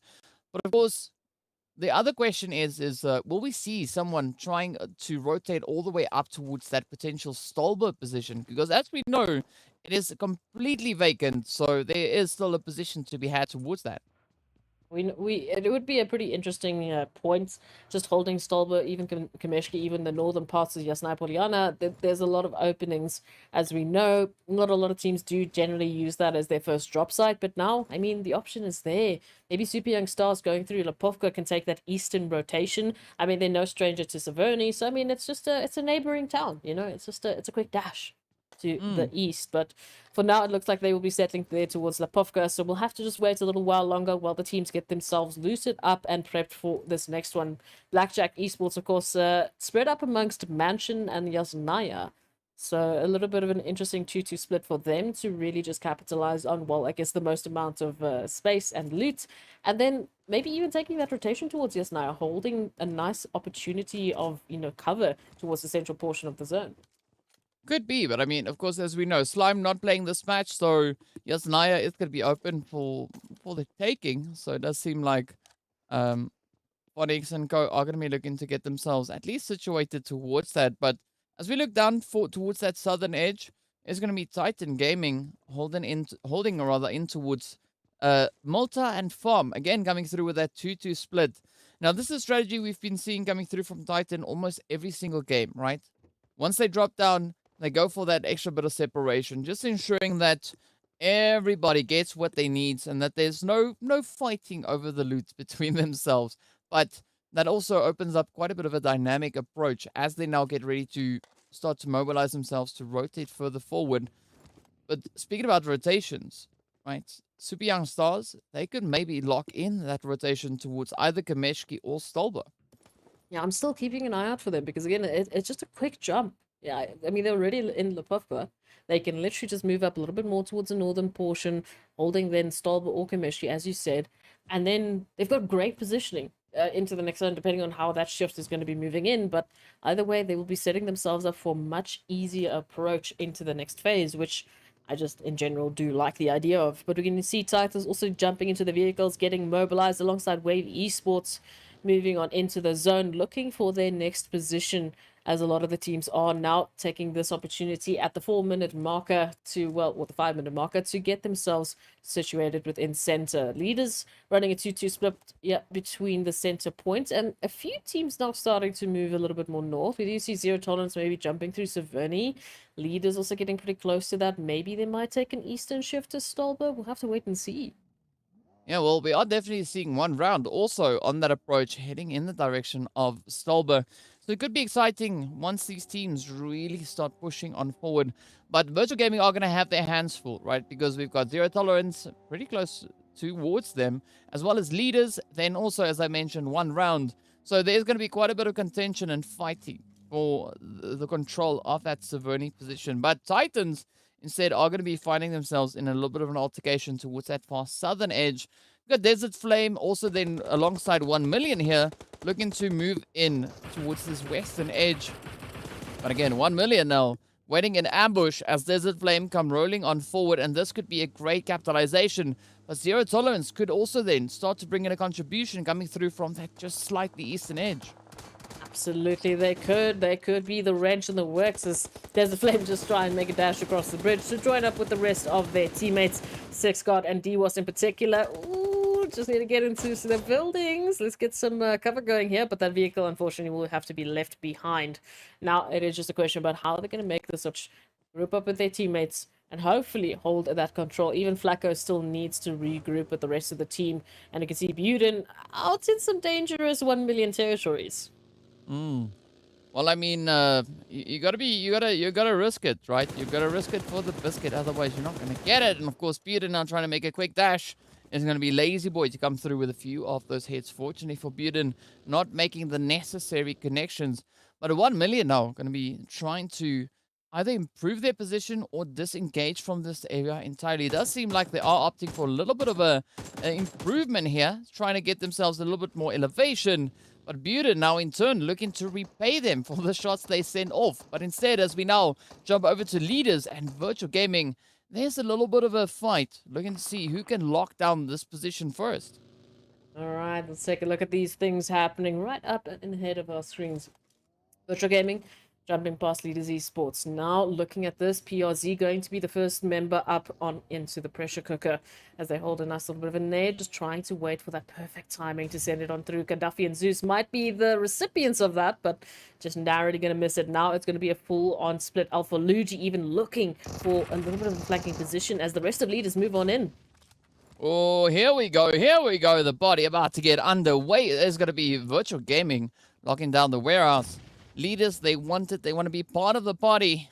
But will they get the invitations? Out comes the nades. Oh, Morteza. Receiving quite a bit of damage right there.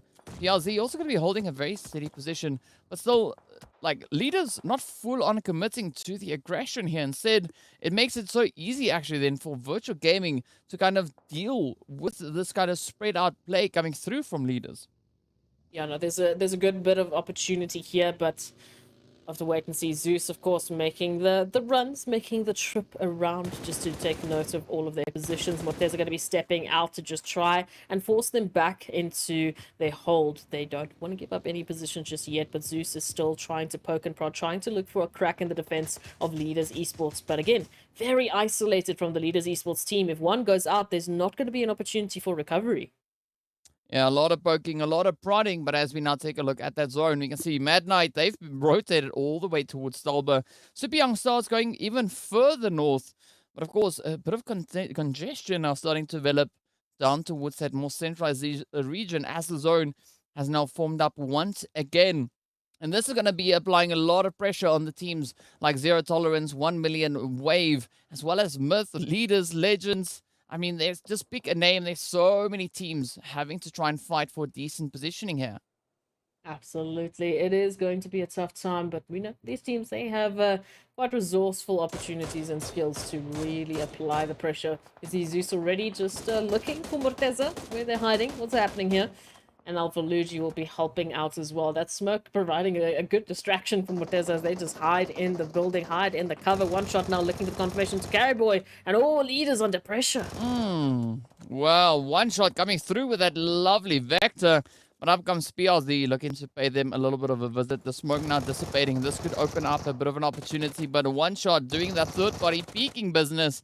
Oh, up comes the dance. And it is going to be PRZ to just dodge the spray down. But Alpha Luigi coming in with a quick response. Zeus now also pushing straight on forward in response to that. But Morteza trying to reach in from quite some distance away. And that's going to be the last hopeful for the teaming of leaders. So Virtual Gaming is in a position where they can actually piece this play back together. And they've done really well up until this point. Now just looking to recover their numbers and hopefully take this even further. Leaders, on the other hand, well, it was a systematic, disassemblement coming through here from Virtual Gaming. But maybe Mad Knight might be sending both of these teams back into the lobby as both are trying to just recover their losses, get their numbers back up to where they need to. PRZ going to be confirmed. Zeus still bleeding out. So hopefully they will be able to get that recovery. But it is going to be quite a tough one reaching across. And Morteza still holding on. Now Alpha Luigi making a dash. Let's see how this one pans out. Oh, we'll definitely have to wait and see how this one pans out. Gaddafi gonna try and reach up in towards Beast. Ooh, a very defensive position being held here by Virtual Gaming. But Mad Knight quite separated, right? We can see we've got the Beast on the one side and the two split on the more northern approach. But I'm surprised to see Mad Knight not looking to capitalize on that position. In the meantime, we are going to be jumping over to 1 million, right? Lazy Boy and Marshall holding up the front line while we do still wait to see what's going to come through from Senke and the rest of the team over towards that far western edge. But Wave also not having the most ideal position to play from. No, look, they've got a lot of, neighbors that they need to deal with. Darkness even spotting our Titans, making a dash for the center zone. And Tornado in particular, woo, look at the pressure cooker. The rest of the Titans, they've just jumped on in. They said, listen, we saw you. You know, you're standing out there with your bit of a Mohawk helmet. So we're going to be taking you out now. The rest of Darkness looking to get back at Titans. But Teak is up close and personal here, DK. Yeah, Teak is very, very close. So close that they can send a nade through and find that knock on towards Azal. But let's see where this one goes. And it is now Teak to get traded on down. Iron coming through with a beautiful spray. But the full send of Titans now being committed here. And down goes that hit. Of course, Axer getting ready to lay it down as well. Trying to find a bit of an opportunity. But Ghost trying to see if they can find a good approach to play from. Puncher is down. Oh, but P6 could still pose quite a bit of a threat. Iron going to be relaying all the information on through, telling the team exactly where to find them. Oh, but that is going to be Iron to get sent off. Axer pushing up into side Puncher. Let's see now. Could Ghost piece this one together, right? P6 on the approach. And this is going to be quite the challenge now for Darkness. Yeah, the pressures are going to stop anytime soon as P6 is going to be sending a little bit more of a recommendation to go back into the lobby as Zala is going to be sent back. Now, we take a look at the rest of Darkness. What can they do? What can we see Ghost perhaps pull on through here? Holding quite a bit of an angle, but P6 has an idea as the rest of the teammates have helped them out to spot out Ghost's position. Now P6 and Puncher, the duo are going to be standing on through and applying the pressure. Oh, up comes Puncher. DBS. No, that was not the DBS even. Well, it sounded like it there for a second. Yeah. But instead, it's going to be Titan to take them on down off. They go Darkness, getting sent off. But now, as we saw, that zone took a little bit of a swing towards the more eastern side, right? Being inclusive of that slight waterway, it's going to be the end of leaders, though. But again, so a heavily congested western side. Yeah, Titans, they have this position. But Arab Golden also starting to venture up. Yeah, well, I mean, if you take a look at that west, again, so many teams jumping on in, even a few more trying to take a bit of more of a northern approach. It's not going to really help them too much. Pretty much just the southeast is the only real opening that you can find. But that's also situated with the Titans and Arab Golden. For the rest of the teams, it will be a challenge to find a good position. Yeah, but, they are no strangers to positions or challenges. So, we'll see how that one pans out for them. Meanwhile, it's going to be the place here from VST, keeping a very steady angle onto Wave. Wave, no, trying to lock down a few compounds, but it's going to be a very spread out approach coming through as we saw D3S right there on the front line. Meanwhile, towards that northeastern side, it's going to be one round and triple esports getting into a little bit of a potential altercation here. One round looking for a rotational pathway to get themselves back in towards contention. They could maybe find something towards that eastern edge. A triple trying to stop them in their path. As you can see, Eflex now taking a little bit of damage as well. Triple Esports in one round looking to be the first team to entertain us for this third zone as it starts to close on up. Triple Esports now making a bit of a dash, yet keeping close to the ridgeline just to try and cut off that line of sight that one round might have on them as they head through into the hard cover. Eflex and Escanor in the meanwhile looking for an opportunity, but M7MD actually going to be caught out there by Zero Tolerance. So again, you can see the sandwich that Triple Esports now find themselves in. And yes, they just found that cover into the zone, but how is this next zone shift going to actually affect them moving forward? Ooh, quite a bit, right? One round now having to cover quite a bit of ground to get themselves all the way back from Wednesday game. And Zero Tolerance going to be swooping in, finding those players on towards Chemos. Oh, but look at that, the nade, Skydo. What did you do? Taking down his own teammate. And that could also provide a bit of an opportunity for the super young stars. And Triple Esports, they're not going to have anything stop them, right? Black 7 and 7 Reef are going to be looking to just roll up, get themselves a bit of an anchor point set up in that zone. Mad Knight also sitting quite prettily here. But up towards the north, we've got the players there from 1 million. In the vicinity, we have super young stars rotating on through. Messi also pulling up right here as well. And then down south, quite a bit of traveling still needing to be done. Let's take a look at the super young stars and well, the rest of the team's moving on in from a very interesting position because, well, the zone is just applying that extra little bit of pressure. Triple Esports now taking a look at 1 million's position, moving on in from the north. Zero Tolerance, of course, after just applying that pressure to Triple Esports, might be, well, feeling the brunt of the action as they're looking for some of that revenge. But one round in a similar fashion, they still have to get into the zone, and already Knight down to half HP and maybe a little bit more with this nade coming on in. Oh, what is that, DK? I mean, so Skydo was warming up a little bit, right? A little bit before, but there's going to be Lord now looking to just show one round what they can do. Already, the nades just fighting absolute beautiful connections. Escanor going to be the next one, but Lord will not survive that. Instead, it is going to be up to Escanor to try and quickly raise their team back up. It is that fourth phase blue, so he's going to be dealing some unwanted damage to these players. Zero Tolerance still in a position where they could actually make a bit of a stand here. Maybe reach right on back and put a stop to the hopes of one round. Oh, that layup was disgusting, but it was so beautiful at the same time. Of course, Zero Tolerance just on the edge of that zone. Arab Golden, as we mentioned, moving on in from that southern portion, right on the outskirts. They still have to yet find themselves a position in the zone. They're going to be facing off against VST. I mean, even Angelo, the scout for Arab Golden, is facing off against Desert Flame. Now, Ilias might be joining them. This is not going to be an easy entry into the zone. Yeah, definitely not going to be the easiest entry whatsoever. But Desert Flame not going to be stopping there. We do see Venom, though, just on the edge. That could be a little bit of a troubling play. Virtual Gaming still holding on to that center zone. VST, though, going to be holding on to the edge with Arab Golden trying to push in, hoping for a bit of an opportunity. But again, right, very limited options. But instead, they are going to be pulling right towards Desert Flame. Oh, it's going to be a tough one, Arab Golden. And of course, Wiz moving on through. Flacco out in the grasses, trying to apply the pressure, while the rest of the Desert Flame now would have to jump on in to try and rescue their teammate. It's not going to be in time, unfortunately, as D-Was also gets taken down by Marshall. Oh. So now Desert Flame, bam, in a sandwich. Oh, yes, it is a lead sandwich indeed, but now 6, the final contender, trying to hold it up. You can see a little bit of the pressure being alleviated here, thanks to one round, as they now take aim on towards Arab Golden. But could this be that position now for Desert Flame to get back out of this, right? As you can see, Buren goes down, Flacco follows suit, and now 6. Nade. Oh, Nope. My goodness. What? That was absolutely insane. What a nade. Wow.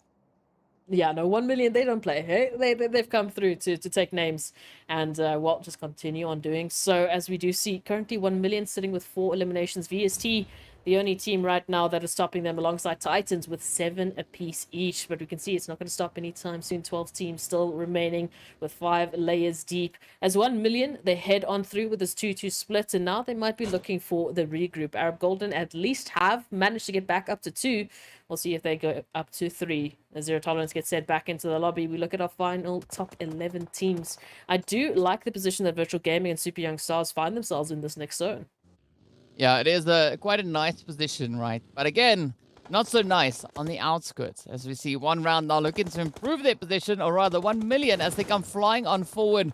With Skola and the rest of the players here from Mad Knight on the defensive now. Oh, but look at that. It is an absolute blow of devastation. Oh, my goodness. 1 million. What?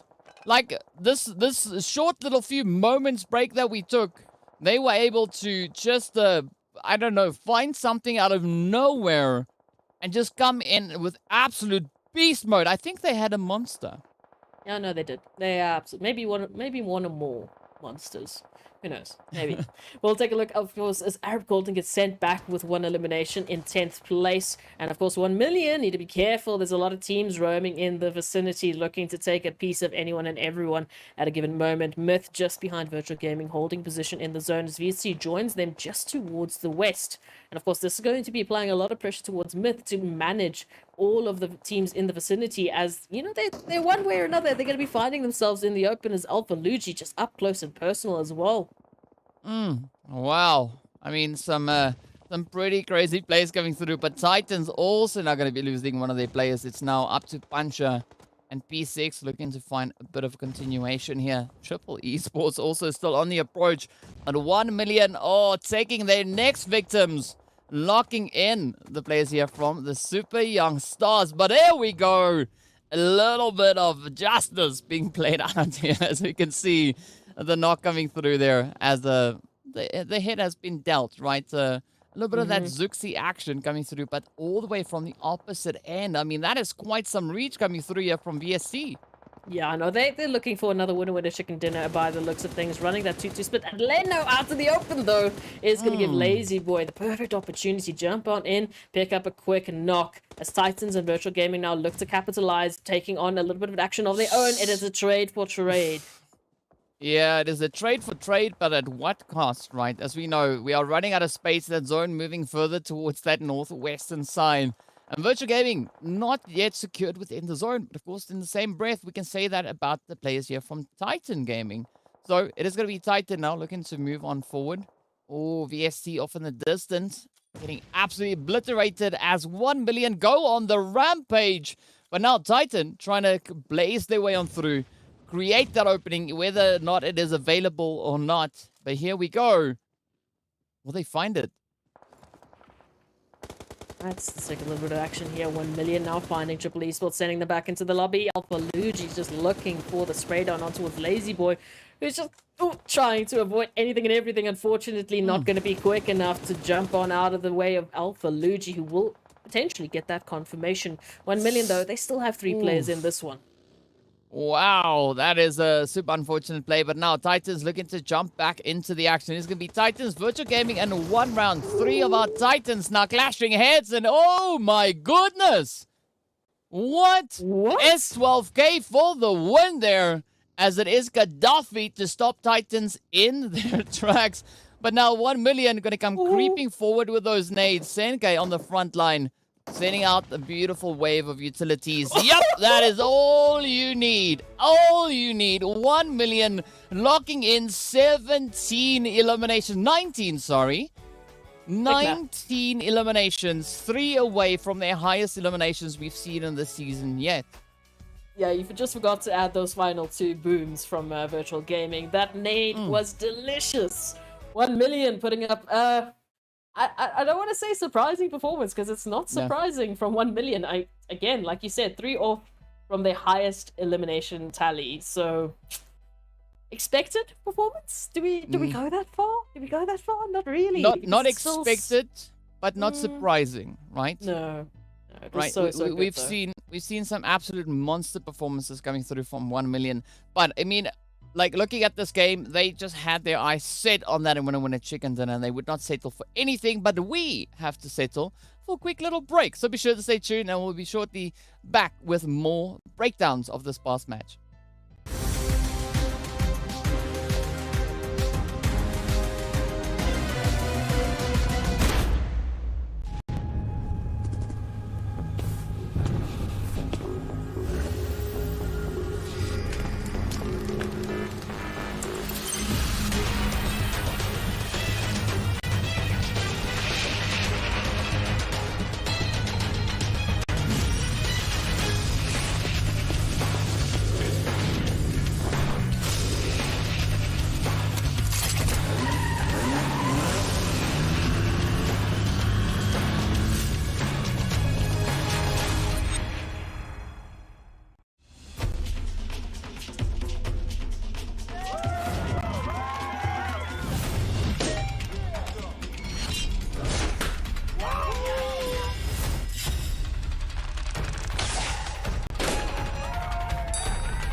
Stalemate? No problem. Ultimate Arena decides the victor.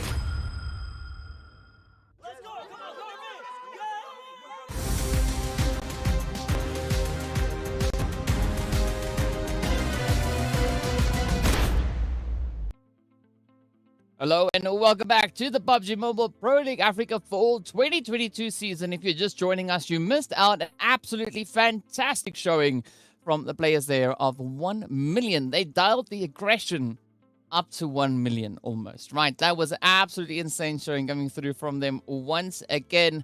But by this time, we've become pretty accustomed to that. I mean, it's pretty crazy to think that we've become accustomed to this. But speaking about it, let's take a look at our match rankings and see just how many points they got. It's 34, 3 points shy of the highest they've had so far, 19 eliminations. But they weren't the only beasts in this game, right? Titan Gaming also stepping up then with 11 eliminations, and VST coming in with 10. Hey. Once again, very top heavy on this side of things. That just seems to be the theme of today. But I agree with you, DK. It's weird that we're getting used to just seeing 30 bombs. That is not normal. And for all of the viewers at home, this is not normal. All right, this is not normal behavior. But the teams just decided they wanted to step things up once again. And as we know, because it was so top heavy, the second page is going to look a little bit more worse for wear. But hey, at least the teams are mostly all picking up a points one way or another. Unfortunately, Desert Flame will be that one team that takes a bag of donuts. Yes, I mean, it's a half a dozen, as we can see, right? So, but it's fine. It's okay. It's okay. We know Desert Flame. They've already been proving themselves. Not only today, but, you know, in the previous weeks of play as well. And also through the rest of this week. So it's not the worst positioning to find yourself in. But again, some really, really insane performance coming through on that first page. Second page, as you've said, is a result of this sheer carnage that we had. But as we know, right, today is our back-to-back serving of Erangel. So we already had the first one. Now it's the second one that's coming, the final match of the day. But before we get anywhere close to that, of course, we need to take a quick bit of a reminder as to just how chaotic this last Erangel was. It was spicy. I mean, even just starting with this engagement with leaders and virtual gaming, as virtual gaming systematically moved on through to try and take apart leaders. They did pretty well, of course, until we saw Legends of War jumping on in, and maybe even a little bit of a helping hand there with Mad Knights trying to take both of the sides out. But of course, Teak and the rest of Titans, they were just disgusting in these final moments. I mean, that final push into what I believe was Ghost from Darkness was tough, and then of course we had to just look at this disgusting nade from Lord to take out almost the entirety of one round. Yeah, but I'm pretty sure Skydo was directing Lord, right? Because as we saw that first nade coming through from Skydo onto Lord, it's like, now do exactly what I did to you, but to them. Right? Do that thing. The thing I just that thing I just did, do that. Oh, right? But just aim it towards them, please. And it worked. I mean, Lord got a really beautiful nade coming through in there. Unfortunately, Lord didn't survive that altercation. But, you know, it is what it is. Blue Zone also bringing in a bit of a helping hand there.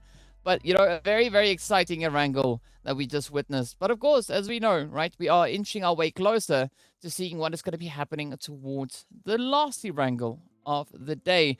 Of course, well, no, it's already done with the Erangels. Next up is going to be even more craziness.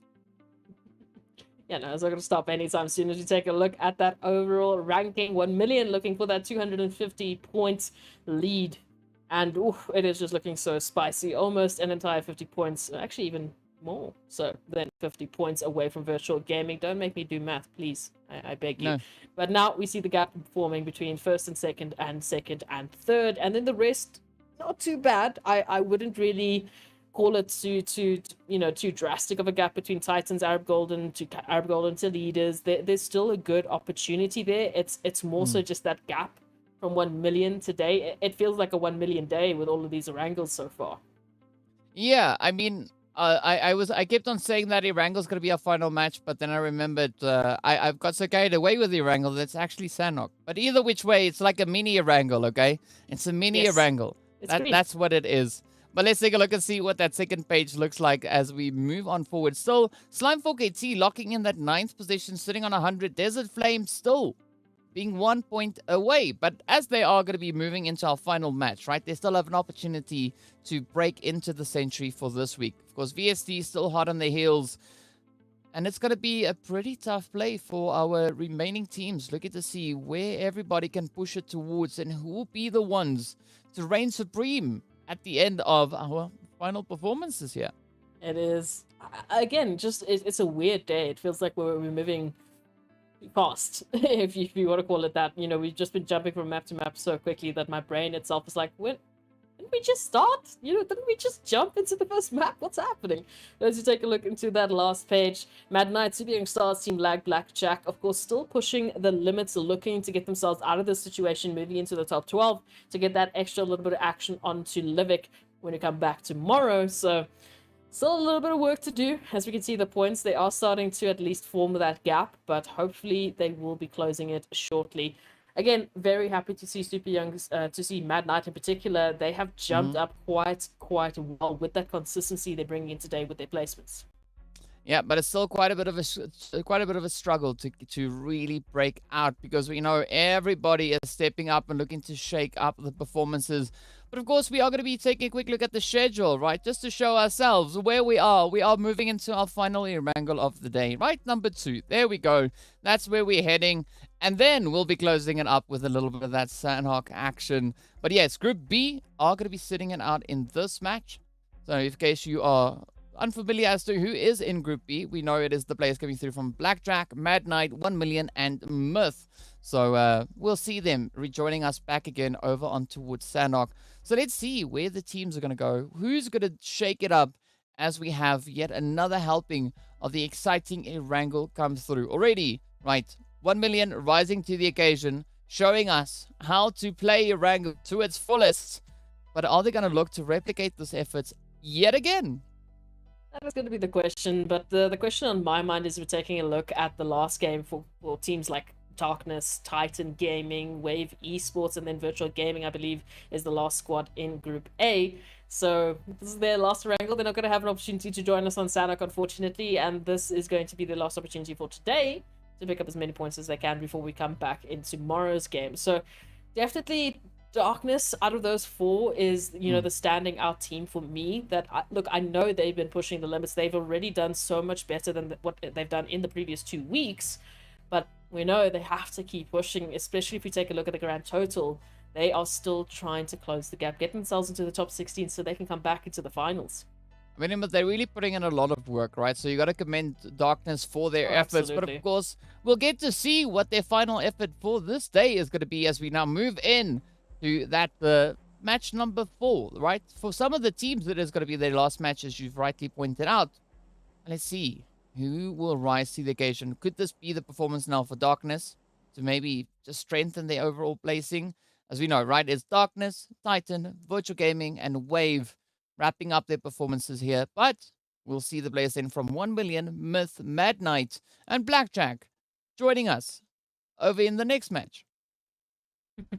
It's going to be good. It is really going to be a good opportunity for these teams to step on up and claim some fantastically well-deserved points. Of course, if you take a look at this, Arab Golden Soul Esports going to be very happy with the flight bot moving on in from the southern position because they can get immediately down to business onto that military base island, get themselves lovely and wonderfully set up and looted up. But of course, very, very even flight path once again. I feel like the maps have been, in a really good state for these teams to just get to their favorite points. Other than, I would say, that little bit of a Miramar weirdness we had, the teams really just are having such good opportunities. Yeah, but I mean, I think it's because we are having 3 Erangels today that the zone deciders, right? The RNG just decided, you know what, it's fine. Even though we're giving them 3 Erangels, we are going to be quite kind with regards to the zones. And even now, this eastern zone is very complementary to the flight path. And that, again, is going to open up a whole different can of worms for these teams, right? We know it could maybe be moving towards that kind of shelter position in which we already see Darkness and the Super Young Stars looking to push in towards. But only time will tell where this next shift is going to go, and essentially then where we'll have our inevitable final phase. Absolutely. We know Erangel does get a little bit chaotic towards the final parts and, does have a history of showcasing these teams, a bit of a surprise in the final moment. So we'll see how these teams are going to be working with that. Super Young Stars, jumping there towards Mansion and Prison, getting into the vehicles to try and make a bit of a dash. And Power Boy, yeah, well, no loot really to work with, so I don't know what they could have done differently in that situation other than landing in a different place. Yeah, there wasn't really many options Anything. for Power Boy Yeah. to play out there. So it's unfortunate, but c'est la vie. It is what it is. That is life. And Legends of War now can continue on, looking to find a little bit of an improvement and bounce back from losing that one player so very early in the game. Yeah, I mean, they still have a great opportunity. Still, it's not going to be over until it's over. 16 teams still well represented into this very early point of Erangel. And we take a look at what the positions are looking like now. Of course, Super Young Stars, they've moved over towards Lipovka, so they will be hopefully situated there, leaving Darkness alone to their shelter position, so not jumping in with a bit of hot action there. Skydo from Zero Tolerance, however, is still relatively close towards leaders, and, well, I could maybe include Wave there towards Rozok. At least just in terms of holding that rotational path, right? If they choose to reposition, Skydo at least has that information. Knows exactly where they're at, but is obviously not going to be looking to engage without the rest of their teammates. Other than that, even maybe just a little bit of a scouting from Lag over towards, Legends of War. That's all that we're really seeing. We're not going to be hopefully I say, seeing any immediate hot drops and seeing any more losses for the teams as they're still so early into their looting phase. Yeah, I think the time for hot drops is pretty much past, right? Because everyone's pretty much on the ground at this point in time. But yes, there could still be quite a few interesting rotations that could come through. I mean, Virtual Gaming, they are yet to rotate away from the Saverni position. I'm expecting Virtual Gaming maybe to go around the waterway or over that bridge towards Yasnaya. But ideally, I think they're maybe going to push towards a little bit more of a northeastern positioning coming into this next phase.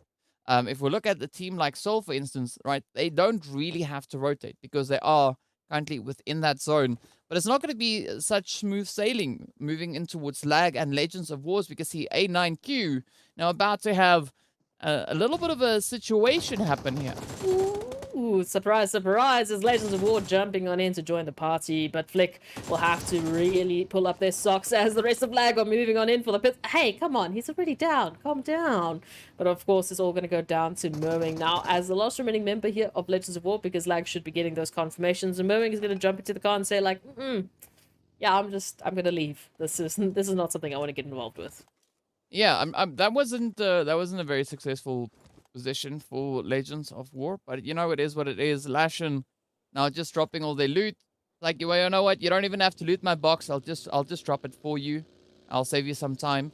But now Merwing instead is going to be looking to position themselves a little bit further away, right? Opting to move a little bit more towards that centralized position, the centralized region. And Lag, they got to be looking to see if they can maybe spot them out. Also, just did notice the monster cooler around, the energy drinks. I love it. It's so good. Thank you. Thank you to Tencent, because that is just such a perfect little bit of a, just an effect onto PUBG Mobile. So, moving on. Just small things that entertain my brain. Sorry to everyone. As we take a look at virtual gaming, moving on into Yasnaya Poliana, of course, joining Slime 4KT. For now, we'll have to wait and see if they are going to make that dash, if they're going to make that park into Yasnaya, or they're going to just maybe further out venture a little bit closer towards the center. We know the other team that they were just fighting in the previous Erangel, Leaders Esports in particular, have set themselves up quite beautifully towards the center. But now look at this, Titans, they moved on in for a little bit of control. Yeah, nice helping of damage getting sent out here by Carryboy on towards B6. And with that, it's going to be Morteza to reach in from the opposite end, following through. But here we go. The rest of Titan now rolling on forward.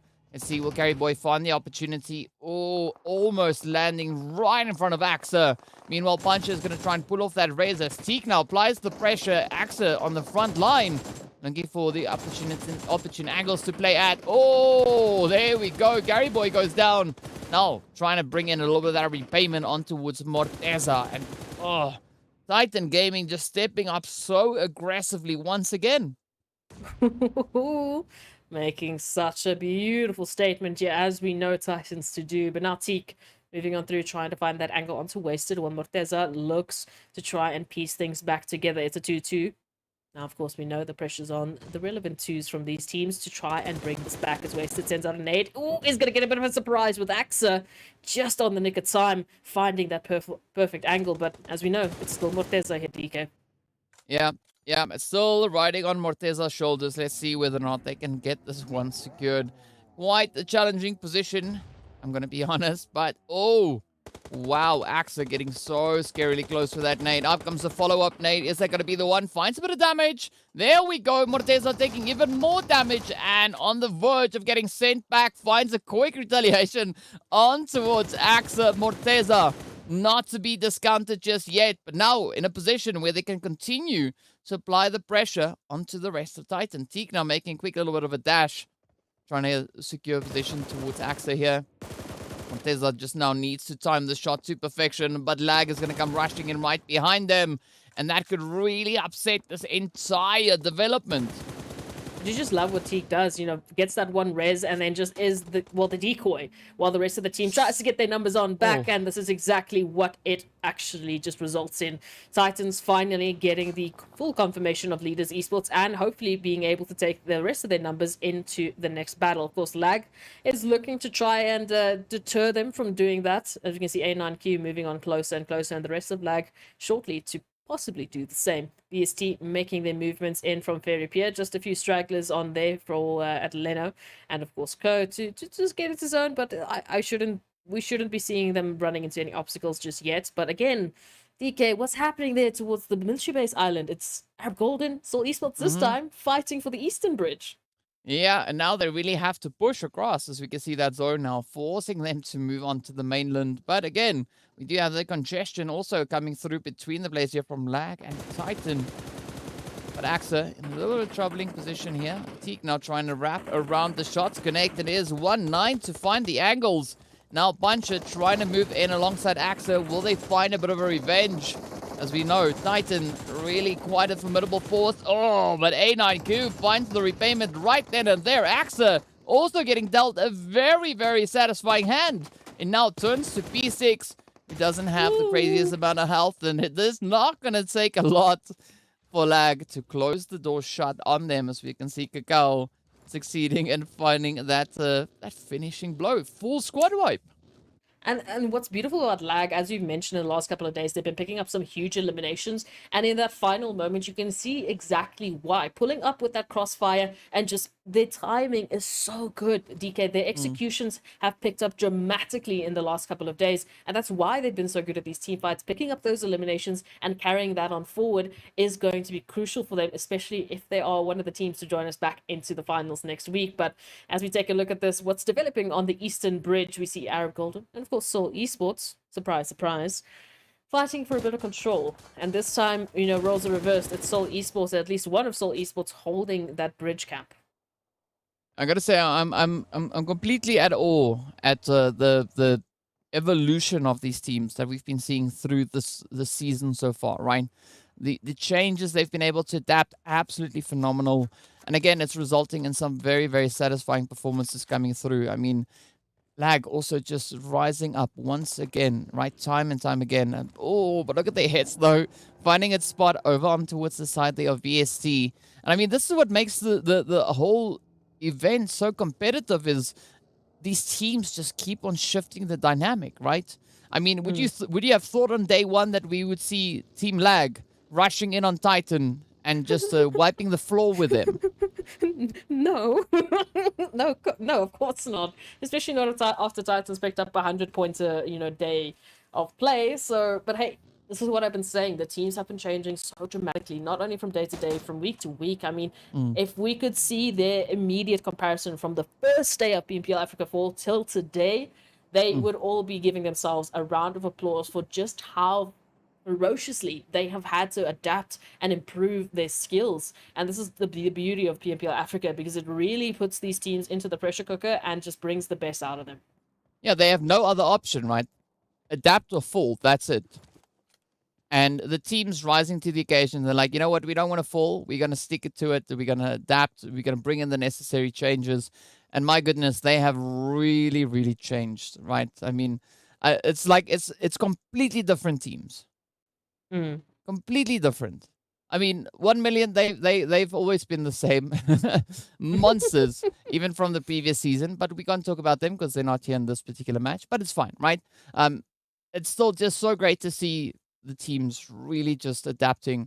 But again, they will have to adapt once more as that zone takes a bit of a swing over towards Prison. And this is where things are going to get quite interesting, because it's going to be down to fastest fingers first, right? Looking to see who can get themselves situated into these positions. And again, it does seem like Wave and Desert Flame, alongside One Round, are going to be making that first initial mad dash to acquire the edges of Prison. Run. We need to get into the zone. That is all what these teams are going to be thinking about. And of course, again, it's just navigating all of the craziness within this zone. We do see Desert Flame, of course, right alongside One Round, and Wave Esports holding a nice little bit of a center position there towards Prison. But hey, it is still going to get hot and spicy as we look towards the outskirts, with teams like, for example, Super Young Stars and Seoul Esports fighting for control of the southern portion of the zone, trying to get themselves closer and closer. VST even maybe making a bit of an appearance. This is It's a Boot does do a little bit of scouting, gets the information, but backs up for the time being, as they do have a great position. They're on the outskirts, but they've got compounds. They've got hard cover that they can work with, and at least they're close enough that they can jump into that phase rotation. Yep. They are definitely in a potential position to do exactly that, right? But now as we look onto the rest of the teams that don't necessarily find themselves in a similar kind of setting, we are looking back over on towards Prison, where we have Wave also now disengaging from their initial attempt to move in onto the edge here. And surprisingly enough, the team's actually avoiding Prison, and I can understand why. I mean, look at Zazal, they just come flying down from up high. Who needs to go through the normal entry point, Just fly down from the top. I mean, it's there. Why not use it? On the other side, we do have Arab Golden still trying to blaze their way on through, trying to get themselves resituated back in towards the zone. Yeah, so I mean, if you take a look at this VST now, of course, just taking a look at what they can and can't make happen in this scenario. Of course, Super Young Stars quite spread out. And then Seoul Esports moving on into this next position. But again, I like the position the Darkness are holding, just alongside One Round holding that 2-2 split. So they're going to be able to put themselves in a position where, should things really go the distance and, craziness starts to happen, they have that ability, they have that escape ability, most importantly, and they can even take a look at potentially just, spreading their losses, looking for a few eliminations here and there, because we know that's what they're capable of.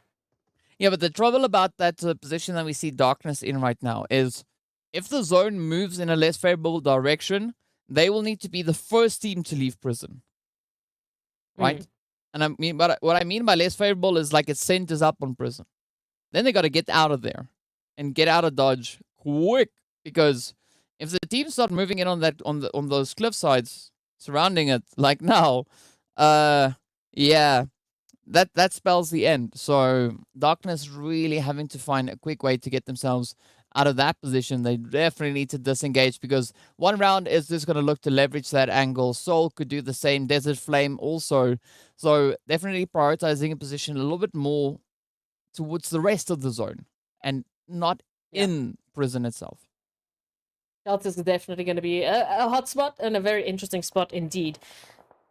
Yes, I mean, looking at Darkness' position and the rotation they might have to take, maybe just getting out of prison now might be the best opportunity, just because of the opportunities that the other surrounding teams on the higher rises have, you know, towards that line of sight. But here we go. Seoul Esports now looking to provide one round a welcoming present to this side of things. Yeah, well, speaking about welcoming, we are seeing Legends of War Lag and the players there from Triple also getting into a bit of an altercation towards that western side rather. But over on the east, it is still the continuation going through between one round and Seoul, with Omar getting taken down. Not confirmed up just yet, but it could be right around the corner. As we can see E-Flex and the rest of the players here from one round looking to keep up those angles. Escanor just narrowly ducking in with that little ditch they've got. But again, a great persistency being shown by both the players here from Seoul and, of course, one round. Oh, let it go, let it go, let it go. E-Flex going to be potentially the next member up on the chopping block, as YC is just applying a little bit of pressure. But let's see how this is going to pan out. Escanor now looking for that angle, looking for that return on investment. Hemo in the meanwhile trying to find that flanking position, but Rauf applying some great opportunities. Oh! Just jumping over nades, DK. Yeah, Chico with a quick, beautiful preemptive nade getting sent out right there. Rauf now getting found out, and off they go. 2 players down, 2 players up. Hemo is going to be pushing, getting that res on towards Omar, but up comes E-Flex. Escanor also keeping the contention up, sending those nades on through. We can see if they can maybe find that extra bit of a disruption. And, well, Escanor does succeed in pulling off the first, but now Hemo still in the chopping block here. Firing line. Oh, look at this. It is an absolute barrage coming through. Up comes a quick little dash there with the vehicle as well. Hemo using the opportunity to get themselves repositioned. But is it going to be able to... Will they be able to pay it off, though? I mean, Escanor trying to wrap around, coming through. Ooh, hoping to find that spray down. Hemo out just on the very edge of getting sent off. Let's take a look at this. Both of these teams trying to finish this off as soon as possible, because we know teams are moving into the zone. That zone is closing. The pressure cooker is just cooking on up as Hemo finds a beautiful shot there onto Escanor. But another turn has to be here for one round. E-Flex and Chico, they need to bring this back. Well, let's see. Hemo trying to send out an aid, but also receiving one in response. Finds the hit on E-Flex. Chico, now the final hopeful left for the side there of one round. What a turn of events this has been. But Chico going to try and quickly bring Knight back into the fight. As you can see, it's just knocked players all over the place. Hemo trying to make that final dash. Rauf right there, able to provide the necessary information. Oh, the shots come through, finds a bit of damage. Chico just narrowly evading it.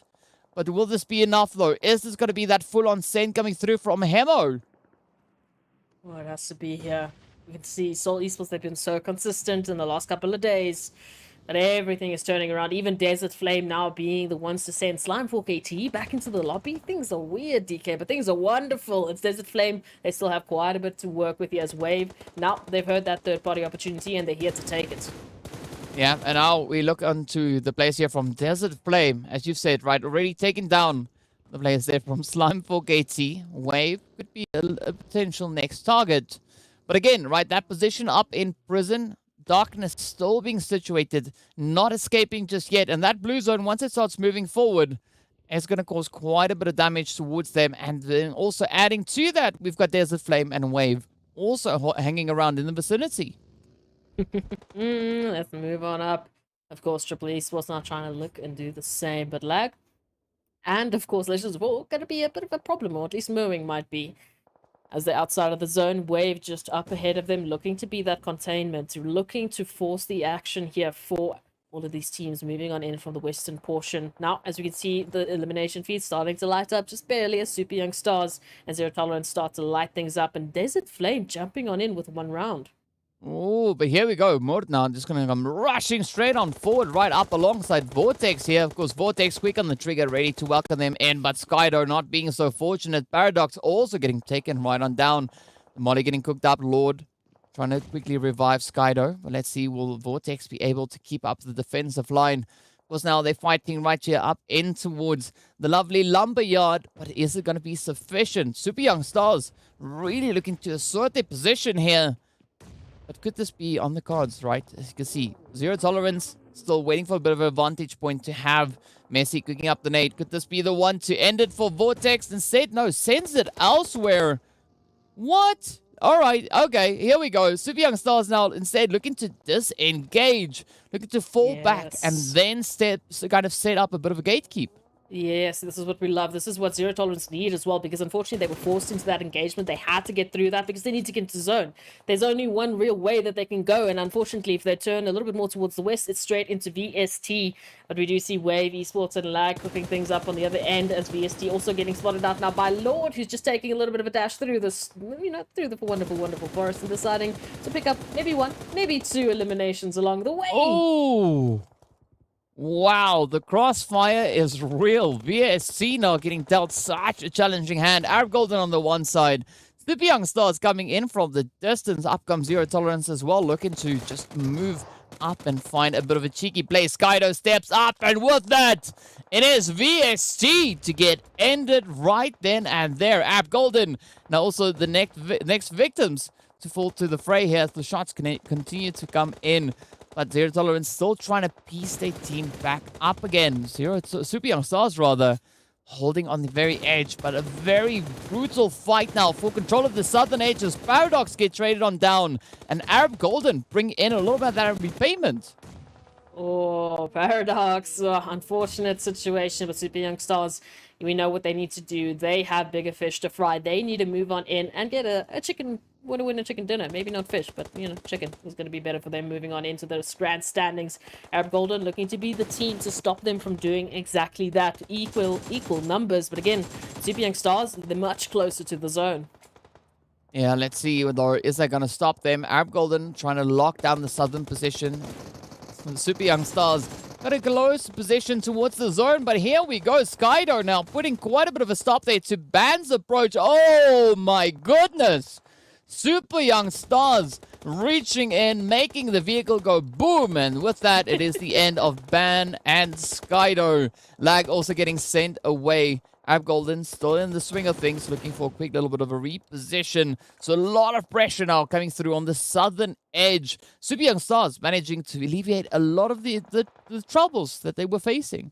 Yeah, they just need to find Chico there towards the east, and then they've pretty much got this side of things covered. Of course, Darkness is still in contention, Arab Golden, Triple Esports, and then the only other team with 4 players still standing, Desert Flame, coming on through from the northern side, looking to now continuously just apply the pressure towards Triple. But as we see this Arab Golden, this is going to be a bit of a fun jump into the zone for them, because either Darkness or Super Young Stars, or hey, let's even add Triple Esports and Desert Flame into the mix, can really apply the pressure. Oh, Wiz now just trying to inch their way back on forward. Some very close sprays coming through, but I mean, Triple Esports then also getting picked up and sent off. Down to the final 5 teams we are. It is going to be the Super Young Stars, Darkness, 1 round, Arab Golden, and of course, Desert Flame. But Desert Flame still trying to find a bit of a position to have up and towards that northern edge. Zazol going to be holding steady in this Wizard Tower. But let's see where this next zone shift is going to be taking us. And I do think the team that finds themselves a little bit blessed could be the team to capitalize and maybe secure themselves that victory. But there's going to be quite a bit of work still to come through. So you can see Desert Flame holding it steady, trying to move in. That zone just going to that Valley of Doom. But now, Zazol having to kind of just lock it down, keep as quiet as they can find it. Yeah, we've got a lot riding on the pulse here. Super Young Stars, of course, we know they desperately need to get this winner chicken dinner. We can see more jumping on in. Is going to get a surprise they were looking for. Wow. I mean, Mord was looking to see if they can find anything, but instead gets found out. Now it turns to Nasa. Already 2 knocks onto Arab Golden. Ilias going to be the final contender. Winky and Nasa on the approach alongside Messi. Oh, could this be the play? Are we going to see a little bit of a cheeky hit? Oh, it's going to be worse, though, to get picked up. And up comes the head. Elias just narrowly avoiding the hits. There we go. It is locked on through. Super Young Stars get yet another play. But now, Desert Flame still in contention, actually using this opportunity to get themselves re-established back into the zone. But Super Young Stars now falling victim to the absolute blaze that is coming through here from Desert Flame. I mean, why not, right? This is your biggest competitor. These are the teams that had the most numbers. So they're just going to confirm them on out, give themselves the space they were looking for, DK. Oh, Chico, there we go. Chico ends it for the Super Young Stars. And now it is one player standing between Desert Flame and that winner chicken dinner. But Chico in a very tough spot. Yes, there we go. There we have it. Diwa steps up to close it off and secure themselves that glorious winner chicken dinner. 13 eliminations strong. I mean, we were talking about Desert Flame just stepping up and improving. And they did so much so that they now secured yet another glorious performance.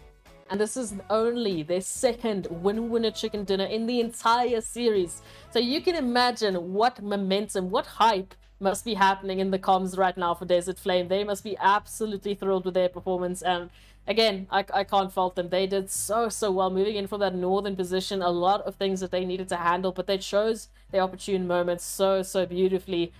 Oh, I love to see it already. Desert Flame picking up a winner chicken dinner, and we still have a Sanhok to go. So far, the team's really stepping up. Yeah, really doing the business, right? The necessary job. But of course, we are going to be jumping into a very quick break, so be sure to stay tuned, and we'll see you guys back in a short few moments.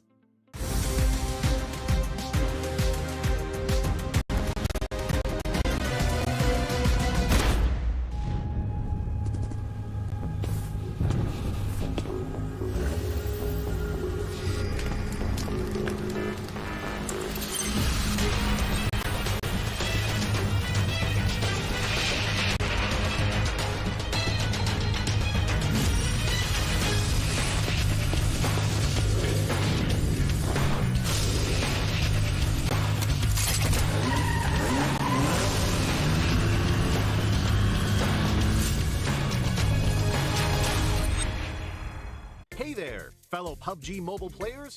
Along with the version 2.2 update, we have made a series of improvements on the game's basic controls. Let's take a look at the improvements.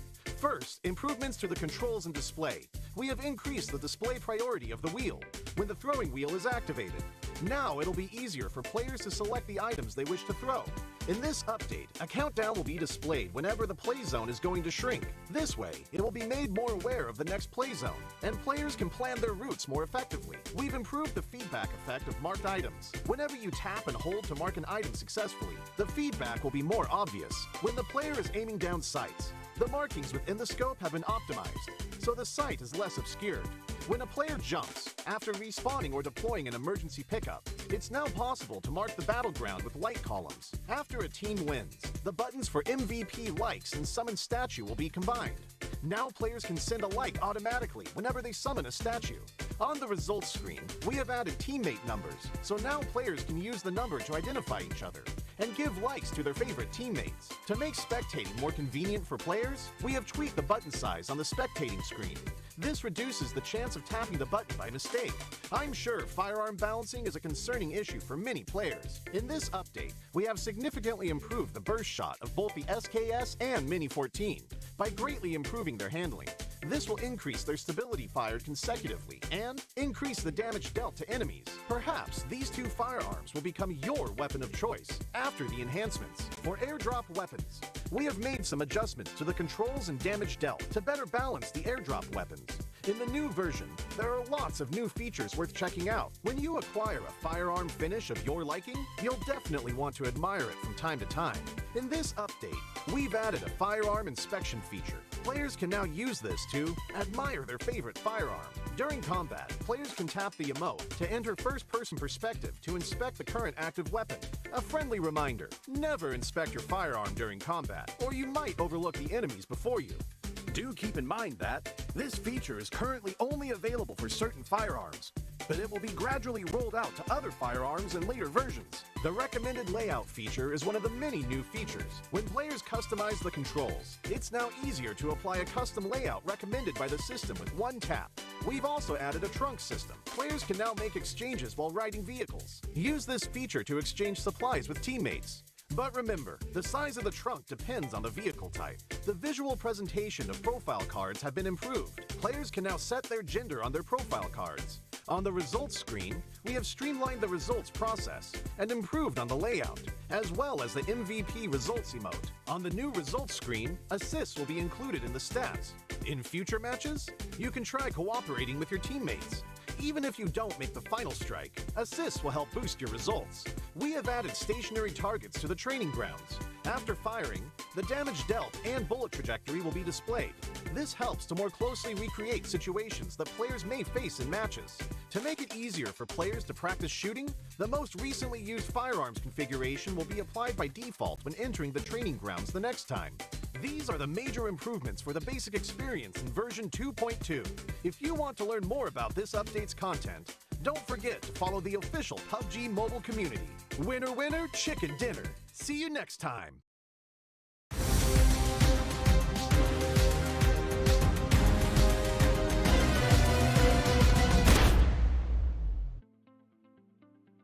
Hello and welcome back to the PUBG Mobile Pro League Africa Fall 2022 season. My name is DK and of course S-Proxy right here on my side. We've just seen some pretty exciting action, right? Wrapping up our double dose of Erangel. And we wrapped it up in such a note, as you'll see now on the match rankings, in which we had the players from Desert Flame locking in their second winner chicken dinner. Their first one for this week, but their second one in the overall series. So an absolutely glorious sort of events for them. Of course, 13 eliminations to culminate in 28 total points.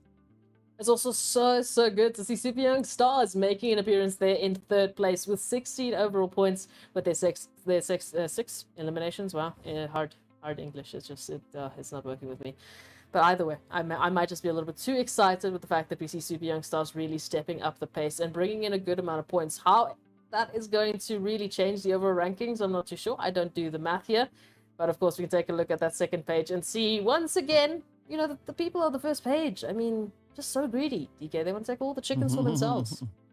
Yeah, well, I mean, there's only one chicken to deal out per match, unfortunately, right? It's that's just the way it works. But Zero Tolerance making up for that, coming in with those 3 eliminations, putting them on a grand total of 4 points. And then we also have Titans again on their 3. But, you know, we do have Slime and Leaders, unfortunately, not finding any points in this particular game. And as we know, they're not necessarily in a position where they're going to be two-faced about that. But let's take a look at a few of the highlights from this past match. It was so good to see some of the teams really stepping up. Unfortunately, Powerboy didn't really get a chance to do much in this game because they landed a bit too close to Desert Flame. But of course, we moved on into such a beautiful contention here between Titans and Leaders. And it took a while to get the answers because we know the teams are really good at just slowing things down and looking for how they can dismantle the situations. Yeah, a lot of dismantling coming through. Just looking at the absolute sheer congestion we had coming through on that southern edge. I mean, very surprising play. But again, those third-party opportunities just being plentiful. And here we had, I mean, I definitely thought that this was going to be the end of Angela on that front line. But Murd, unfortunately, getting taken on down. So, you know, it's the beauty of these battle royales. You can never really know what you're going to get. It's always like a box of chocolates, right? It's always a surprise. But, you know, that's what adds to the excitement. And of course, speaking about excitement, we are also then having to give a big thank you, a big shout out to our sponsors. So first up, Monster Energy, the official energy drink partner for the PUBG Mobile Pro Leagues. Much love going out to them. And aside from Monster, we also have to give a big thank you out to Oppo. So Born to Win, welcome to the exciting match brought to you by Oppo. Get your gamer mode on with the much loved Reno 7 series. And this time I know exactly what color it is. It's leatherette. So that phone is actually covered in leather, which is really cool because every time the commercial comes through, I think it's brown and then it's here and then it's gold and it's leather. That's why it's so confusing. It's leather. There we go. We have an answer, right? It only took us 14 days to get to the bottom of that. But you know what? sooner, eventually, it will come through. And of Sorry. course, speaking about eventually, right, we are eventually making our way towards Sanhok, right, to get into the jungle, to close off the day, to see what the teams are going to be bringing in their final opportunity on day number 14, match number 5. To get quite aggressive, and we know we started yesterday with Sanhok, we end today with Sanhok, so it's a nice, full circle that we've come into. Now, moving into Sanhok, any expectations you have to see? Ooh, look, in general, expectations, I still think the team's going to bring that energy that we've been seeing on Erangel and Miramar, and now it's just going to be condensed into Sanhok. I do expect the teams to try and avoid hot drops as much as they can, but so far they've just been happening regardless. One way or another, the teams have been, really showcasing that, unfortunately, these accidents happened. I am just wondering if boot camp is going to be the next hot drop on, the plate once again, because that has been the recurring theme. Once, one way or another, the teams obviously start to vary depending on the groups, but it has been pretty hot. So my whole expectation is just to see what's going to be looking like on boot camp. Well, you got to drop it like it's hot, right? So we'll see how it goes. I mean, those are in the words of, Mr. Yes, Snoop. But good. either which way, right? We are going to be making our way towards the map. And just to end it for myself here, or at least we're going to my mini Erangel, right? As I'm so eager to see Erangels, I start to mix them up. But there's no mixing this one up. It is straight down in towards Sanhok, aka DK's mini Erangel, to see what the teams are going to be bringing on through. As we know by this point, flight path on Erangel. See, mini Erangel. Sanhok, not too essential. What is going to be more important over on Sanhok is, of course, where that zone is going to be forming, right? That is going to be the kicker. That's going to be the decider. And as we know, Virtual Gaming, Titan, as well as Darkness, and of course, Wave Esports, they've all concluded their plays for the day. So it's up to the rest of the lobby to show us what they've got. And to answer your question from before is, Virtual Gaming are 1 million. The difference between those two teams, it's about 50 odd points. Ooh, Rough. yikes.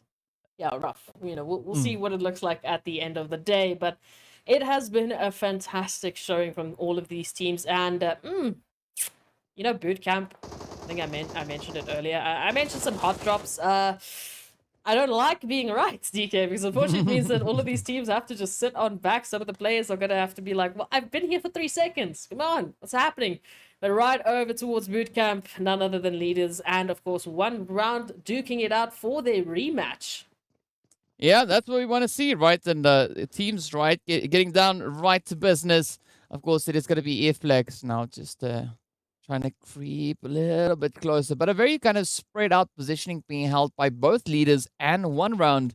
So curious to see how this one is going to unfold. But Chico just paying very close attention to the advances coming through here from Morteza. Let's see, is Morteza going to be able to find any plays here? Oh, this could be such a close call. Chico already set up, ready for this engagement. Up comes PRZ. It's going to be Knight now to rush on forward with that DBS. Could this be the one? Morteza is already down. Yes! Down goes PRZ as Knight lights it up with a beautiful DBS action. Whoop, whoop, whoop. You can't have Sanhok without DBS, let's be honest, alright? It is the theme. It is the gun that we need. And Wasted is going to try and make things happen, at least with that Mac moving on in, trying to find a connection there on towards Chico. But hey, look at this double up coming through from 1 round. The beautiful bait and switch that we love to see. And immediately 1 round showing that they have learned from their past mistakes. We've seen 1 round being a little bit not hesitant necessarily, but slower to approach these engagements with leaders in particular towards bootcamp, and that's often at least resulted in them finding themselves in a bit of a sandwich. So now they've immediately just made sure that mistake was not occurring. They're not giving any other team a third-party opportunity here, and they are instead going to be taking those 3 eliminations. So as leaders get sent back into the lobby, of course, in usual follow suit, we do see Legends of War peeking into bootcamp, seeing if they could get involved. Yeah, but they got to be careful because as we just saw, right, 1 round, they swallow sandwiches. Right? So they don't chew them, they just swallow them. Boop, job done. So 1 round is going to be quite a formidable force, especially looking at how they just dealt with that bootcamp situation.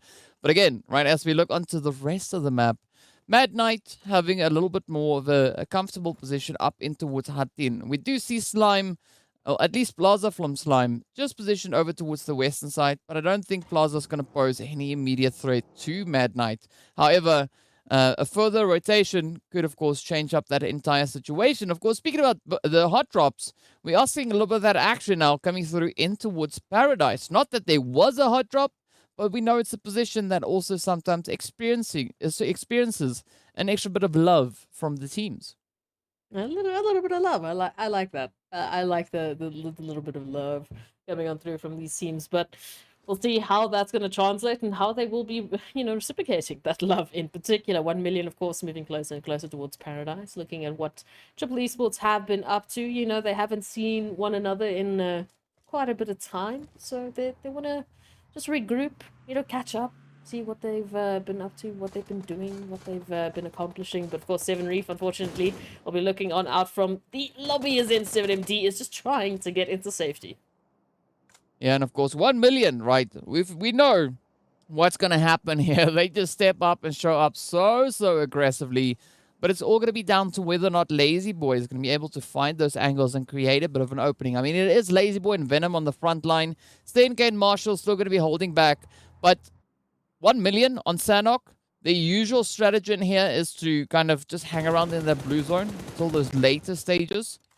So I'm not really expecting them to full on send towards the players there from Triple Esports.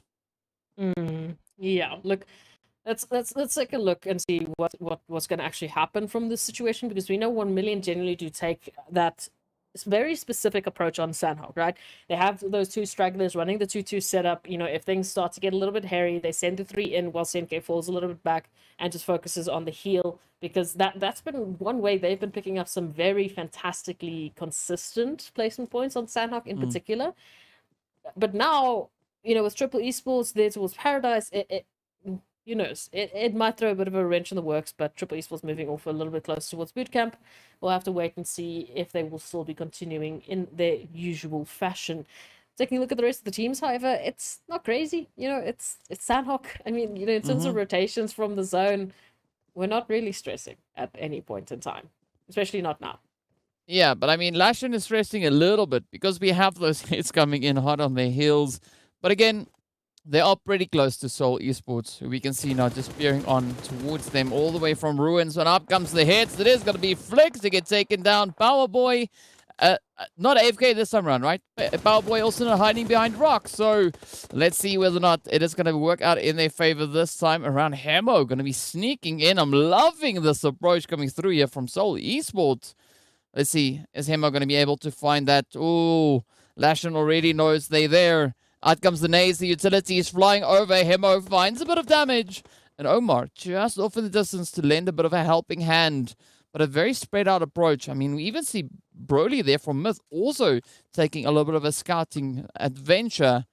But again, where's it going to go now between Leaders and Soul? Will we see that full-on push coming through from Soul? Or could we maybe have that push coming through from Legends of War? Oh, okay, let's take a look at this. Blackjack Esports just giving us a beautiful showing here on the scenery of Sanhok that we don't always get to take a look at. So it's been a while since we've been on this side of things. Now they're taking a look at lag, of course. Interesting to see what could happen from here. Again, I love this position towards Cave because it gets so chaotic. But in this situation for Blackjack Esports, they're still needing to move on in. So I'm expecting that they're going to be taking this cautiously, trying to stay quiet as much as possible until they are forced into action, because they would obviously like to get the jump on Lag Esports, maybe take that a little bit further. But we'll have to wait and see how Lag are holding. Fantasy obviously being the lookout, and so far they've been doing fantastically well with that exact position. So I don't know, DK, it's going to be a bit of an interesting one here for Blackjack to move on in. Well, normally we see the teams really slowing down the approach over on Sanhok, right? But it does seem like this match, that's not the situation. Teams are quite active, moving about quite a bit, and instead of waiting around and looking to play a bit of a surprise position, they are looking to create quite a few more opportunities for themselves. We can see that feed also now starting to get quite active, but quite a bit of also even more action now about to come through on this eastern edge. It's like a slow, steady approach. Moving on in, the nades. We know how the nades do on Sanhok. Fantasy going to be the first one to send one in. It is going to reach quite a distance, but Has to go just a tad further if it does want to make a connection on towards Blackjack. So there's just a war and leaders obviously back into the lobby. Desert Flame move on in to crash the party, and just for a moment, Blackjack Esports, they step up, they try and find that connection, but maybe that's what Lag needed to move on closer and move in for the limb. Well, we'll have to wait to find out, right? We also did see in the feed that the players there from Legends of War got absolutely obliterated with a bit of that DBS action coming through at the hand of Seoul Esports. Weiss doing quite a bit of damage to them. But now it is Lag Fantasy cooking up that nade, looking to cause quite a bit of damage on towards MG. Not finding the necessary amount, but here we have it. Desert Flame also now coming up ahead, but the shots connect on through it. Lag rushing in. Blackjack could potentially be in a little bit of trouble here. It's going to be up towards Phoenix now, who quickly and swiftly deals with the threat being posed there by A9Q. 19 also in a little bit of a troubling angle, but up comes the bushes, the blaze, and it's still a continuing altercation between Blackjack and Lag. Oh, it's not going to stop anytime soon. Of course not, DK. They need to give us the action here on the last map of the day. And now we can see Reaver jumping on in, trying to get a hit on towards Fantasy, but Fantasy just not going down. Yeah, it's now up to Chronal and Phoenix and MG to find a bit of a play. Zero Tolerance also going to come venturing up, just moving off in the distance, just on the outskirts there of Quarry. And that could also be a little bit of that third-party play at hand, but it is now Blackjack trying to find the more opportune approach to take Kakao and Fantasy, the final two contenders. Oh, but down goes Kakao. It's now up to Fantasy, already taking quite a bit of a drop on that health bar. Now drops down into Cave to seal their fate, and off they go. One round, and Mad Knight also in a bit of an altercation here. As you can see, Chico going to be the final hopeful left for the one-round team. But could this be now the play for Mad Knight to make and secure themselves that extra elimination? It's going to be the question here. Chico just around the corner looking for that opportunity towards Mad Knight. Boom, boom, boom. Surprise! Chico cracks up, open the door there for Wiscola, and Tyson tries to get involved. But again, the angle's not quite in their favor. This is going to be quite the fight for Chico if they want to get themselves out of it. Yeah, that single file attempt coming through from Mad Knight not going to do them any favors, as Chico is in a position to just let it rip. We also see Slime for KT holding in the vicinity, but the zone going to be centering even further more towards that southern edge. But let's see. Oh, Chico finding yet another knock on Mad Knight, and this is absolutely devastating. The Beast also getting spotted out in the open. Chico trying to take a double take on that play, not finding the angles though. Now Tyson is going to just lie in wait. And Slime for KT, they are there just to pick up the pieces. However, this one pans out. But now Chico still in an absolutely phenomenal position. Already 6 eliminations for one round in total so far. Oh, either way, Chico is going to be so happy with their performance. But of course, we want to take it as far as we possibly can. Slime 4KT are very dangerously close to the situation, as we've mentioned. Maybe just looking to be the cleanup crew as Tyson and Beast try to get their HP bars back up into a better situation. The last thing you want to do right now is give Chico that one-on-one. They want to take this as a duo. They want to get their timing right. Otherwise, Chico, we've already seen what they've been capable of doing. If they manage to isolate these one-on-ones, that could be the end of Mad Knight. I mean, I believe it right now, DK. I don't know about you. Yeah, no, that is a very good possibility. But of course, as we move away, right, we look on towards the players here from Slime 4KT and Soul holding up in towards the ruins. Soul having that slight bit of elevation, now reaching down in towards Koa, and the rest as they start to try and sneak up. It is going to be Plaza also just leaving that vehicle off in the distance. Storm and Pronto not being in such a favorable setup here, but let's see, maybe they can still play out this ridge line. Storm keeping their ears open, hoping for a bit of an opportunity. Weiss also going to be doing exactly the same, copy pasting the approach here. But Rauf right on the front line. Now it's going to be Tyson to step up as a solo. Oh, is that going to be the wise choice? Up comes the Beast. There we go. That duo play coming in. But let's see, Chico, will they be able to hold off the... Oh, yes! There we go. One down. Tyson is off. Now it all rides on the Beast. Could this be Chico to clutch out? Yo! The Beast with a DBS. Says no and ends it right there for Chico. I'm shaking. If Chico made that happen, Oh, that needed to go into the books. I don't know what books, but it needed to go into the books one way or another. Desert Flame moving on in, of course, just to try and calm me down. Let's take a look and see how they're going to be managing to get themselves into this zone. Golden, of course, right up ahead of them. Super Young Stars a little bit further ahead as they try and just patch things up. But of course, Zero Tolerance could be the wrench in the works here, moving on up, really applying the pressure towards Arab Golden, while Desert Flame, they just sit back and they watch what is happening. Yeah, of course now. Ab Golden in a beautiful position here. Great vantage point. They have the Zoran at their back. Zero Tolerance not being so blessed, right? They still need to cover quite a bit of ground. Find that opportune rotational pathway to pull off. But as we know, this is Sanhok. So that damage from the blue zone is really going to start amping it up as quickly as possible. Senke still to rejoin the zone for the rest of 1 million. Mad Knight going to be hovering about just out in that blue, but the zone is going to be centering up on Seoul Esports. And this is now where they are really going to be put to the test. They've got already quite a few teams held in the vicinity. But as we look down towards that southeastern side, it is going to be Elias here from Arab Golden trying to deal with the players from Desert Flame who are yet to move forward. Oh, the nade straight into Elias is going to be the trigger here for Desert Flame to move on forward. Confirmation just around the corner, but of course, Zero Tolerance, they're going to be hearing all of this happen and moving in following that suit, looking to just jump and take a piece of the action for themselves. Desert Flame still needing to move into the zone as it gets closer and closer towards Ruins once again, DK. Yeah, a lot of emphasis being put on that kind of Ruins positioning. But it just means so much more pressure for Seoul, right? 1 million on the approach, but as we look down south still, you can see Phonics now finding a little bit of a hit up ahead. Oh, but up comes Paradox now, finds a beautiful hit on towards DWAS.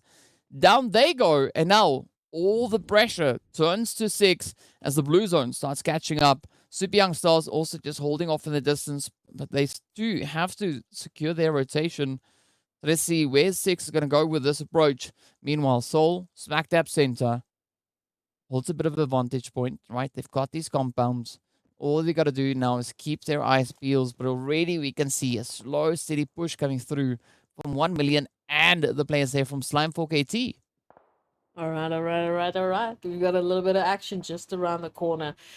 Of course, 1 million, they have changed things up just a bit here, DK. You know, we mentioned them running with that blue zone strat this time around. Senke is going to be one of the first members of 1 million in the zone, looking to start things up, looking to rile up the action. Macy, though, out to the open, is going to get spotted and immediately taken down by Hansley as they look for a little bit more. Super Young Stars, they need to manage this.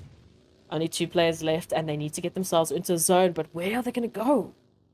Yeah, that is a good question, of course. Now, it looks like they're trying to pull into that south, but it's going to be more now to get hit as Zuxi reaches in. Oh, now all the pressure turns to Winky. A very challenging play, but still Vortex coming in off the distance there. Phonics behind them. And this could still be an opportunity for VST to get this, at least the southeastern edge under lockdown. Oh, but now, as we jump in, it is going to be the end of the road for Blackjack as Ban finds the angles. Vortex also going to be looking to come inspect, maybe hoping for a bit of that third-party action. Let's see, will they be able to secure their 8th elimination? Zero Tolerance, really looking quite fantastic. Absolutely, I would hazard a guess that they are looking for maybe the 3rd. Who knows? We'll have to wait and see, but our Golden now, in particular, Ban has quite the tall order if they want to continue. If they want to take this further, I don't even know how they're going to get themselves out of the situation. Vortex now trying to move on forward. Zero Tolerance, they have those 7 eliminations, looking to make it 8. And what will Ban have to say with that? Oh, okay, the third-party hit. Super Young Stars actually might be providing Ban the space they need. Yeah, Winky coming in with a little bit of saving grace, but Mad Knight and, of course, the lovely push coming through right here from Slime4 KT results in Koa getting hit, but the boost gets traded on up as well. Tyson now getting ready to face off against Plaza. Oh, but the third-party plays from Seoul just clutching it out there for their Mad Knight. Now in a great opportunity to get a quick little bit of a reset going, while Storm and Pronto tends to their wounded, looking to bring in that full force push once again. But Storm not following pretty close to what happened to their teammate. As you can see, Triple Esports still being in a beautiful vantage point. But up comes Tyson, looking to see if they can maybe sneak in a bit of a cheeky trade here. Oh, but Storm says no. Slime for KT, they want these confirmations. Super Young Stars now unfortunately getting sent back into the lobby, but what will Slime for KT do in this situation? They need to close this up quite early as we're moving into the zone. Mad Knight can be a real thorn in their sides. The Tyson and the Beast, they need to isolate these opportunities here. Once again, the pressure's on them. Oh, Tyson with that DBS again. Let's see. Is it going to work? No! Bronto says, nice try, but it's not going to work. Here we have now 1 million and Seoul Esports getting ready to just fight for control of the edge of zone. Oh, look at this. Omar coming through with some absolutely horrendously gorgeous plays. But now, will it be on there for them to get themselves back in towards that zone? 1 million still on the approach. Slime 4KT just up ahead. And it all is now riding on whether or not Hemo can secure themselves that anchor point. That's going to be the question here. Hembo now holding an interesting opportunity, but it is going to be tough. As we know, VST just in the vicinity. Slime 4KT, of course, they can join in, should they wish. But hopefully the high-rise, the ridgeline that Hembo holds might be the opportunity, it might be the space they need to take this further. It's going to come down to the timing here. Of course, as a solo, that's all you can really rely on, especially when you're up against the likes of Triple Esports, 4KT, and VST, who are looking to take a little bit of a chicken dinner home for tonight.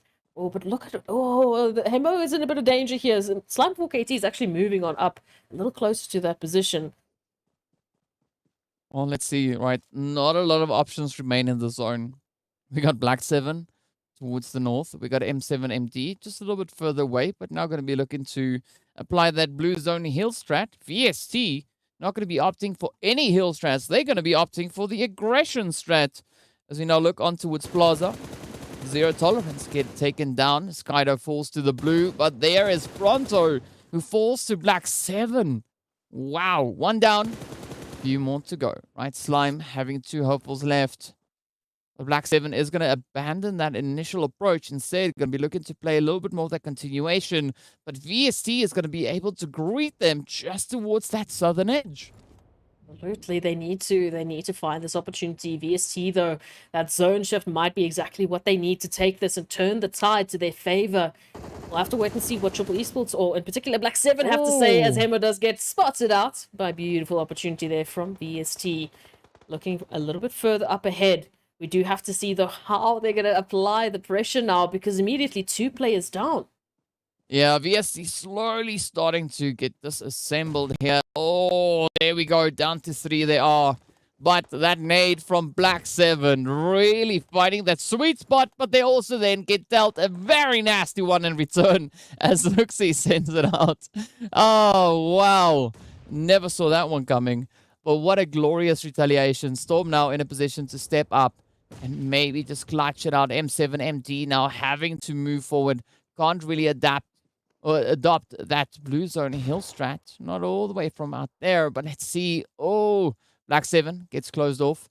Zuxi now getting ready to take the position towards Slime 4KT. Still 5 teams in, but only 2 teams fighting for control of the zone. As we can see, it is Storm alongside the rest of Slime 4KT now going up against the players here from VST.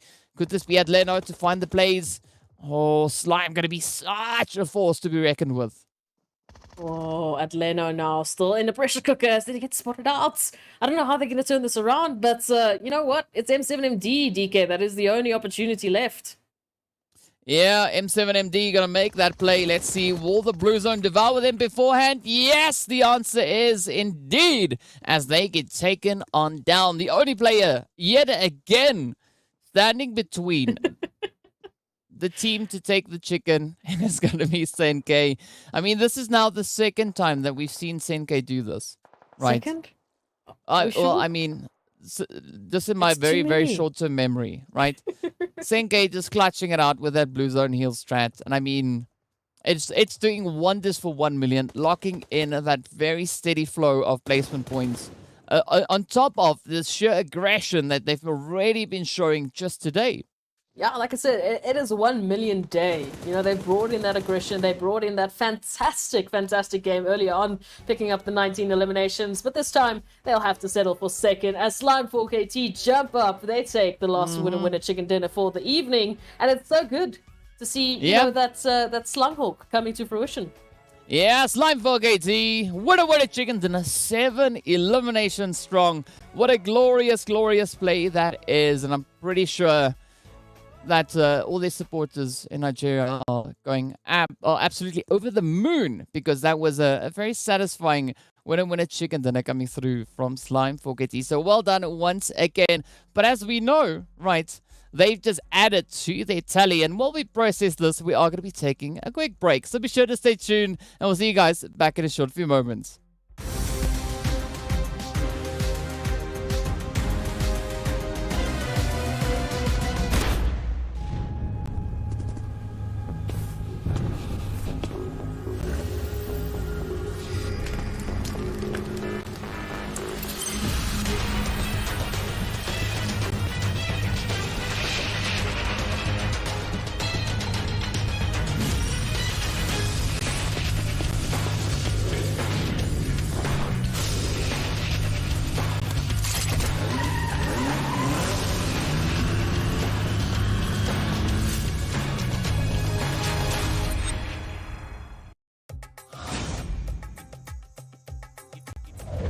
Hi everyone! In PUBG Mobile version 2.2, we'll officially release a new Battle Royale map, Nusa. Nusa is a 1 kilometer by 1 kilometer tropical island. The island is bright and sunny, and has beautiful beaches, rolling hills, and dense vegetation. In addition to the natural scenery, it also has many areas that have a unique style and combat characteristics. Without further ado, let's take a closer look now. As a whole, being a 1 kilometer by 1 kilometer map, Nusa is the smallest map PUBG Mobile has released to date. It also has the most compact structure among all the Battle Royale maps. We can make some comparisons by looking at the data. Erangel is 8 kilometers by 8 kilometers in size, and 100 players participate in each match. This means there is an average of 1.56 players per square kilometer. In Nusa, an average of 32 players fight in a 1 square kilometer area. Conflicts are intense, and players will start shooting right after landing. In the southern part of the map is a heart-shaped island. 2 paths connect this island with the gorgeous Pink Beach. The Ferris wheel and hot air balloon are both located on Pink Beach, which highlight the romantic atmosphere of the beach. But keep in mind that the terrain of Pink Beach is rather open and has little cover within a certain area. If players want to move around Pink Beach, they can do so with the help of smoke grenades to obscure enemies' vision, or push the beach balls on the beach and use them as moving cover. But if you do so, remember to keep an eye on their durability. In short, Pink Beach is beautiful and romantic, but you must take care if you plan to spend some time there. Bulan Bay is located in the northwest part of the island, and the coast is quite low there. The cliffs on both sides have a large height difference, and players can move between them with a zip line, utilizing the advantages of high ground. Players at the top can observe where enemies are moving in the bay.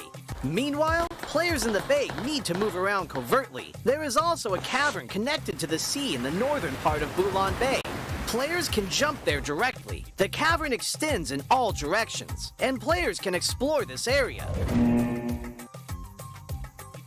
In addition to the natural scenery, Nusa also has many urban areas, of which the largest is Telepak Town, which is located in the southeastern part of the map.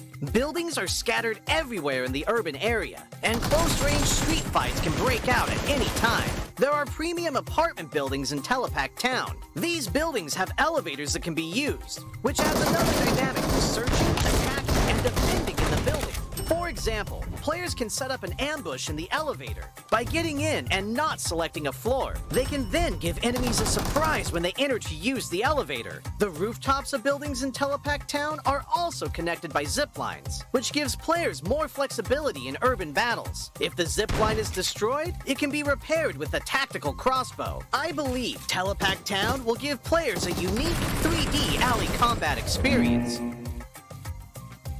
If you like fast-paced battles and enjoy thrilling shootouts right after landing, you can land at the Science Center at the heart of the map. The design of the modern orbital satellite roof feels really high-tech. The Science Center has 3 floors. Each floor is spacious and contains lots of supplies, which attracts many players to loot this area. As you can imagine, very intense battles will break out between these floors.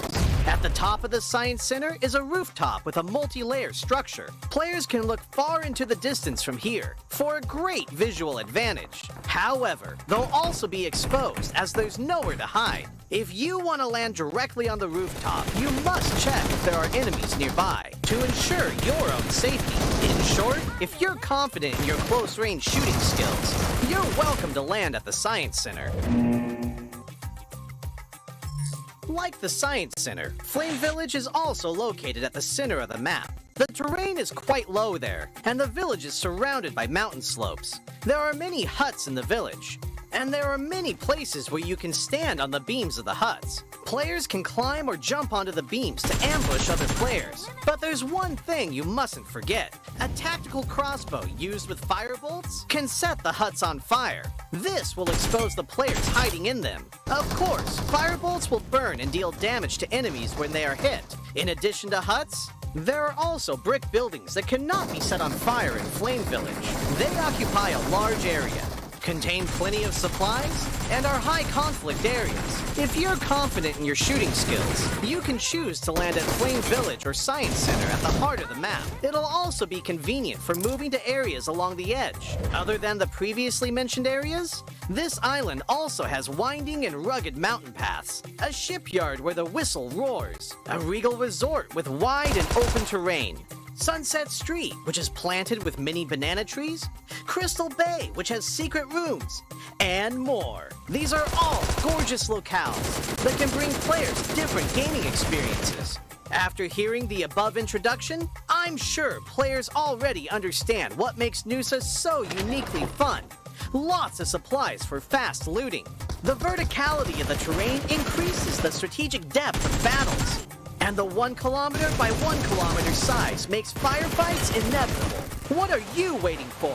Gather your friends and enjoy a rowdy vacation on Noosa. For more details, don't forget to follow the official PUBG mobile community. See you next time!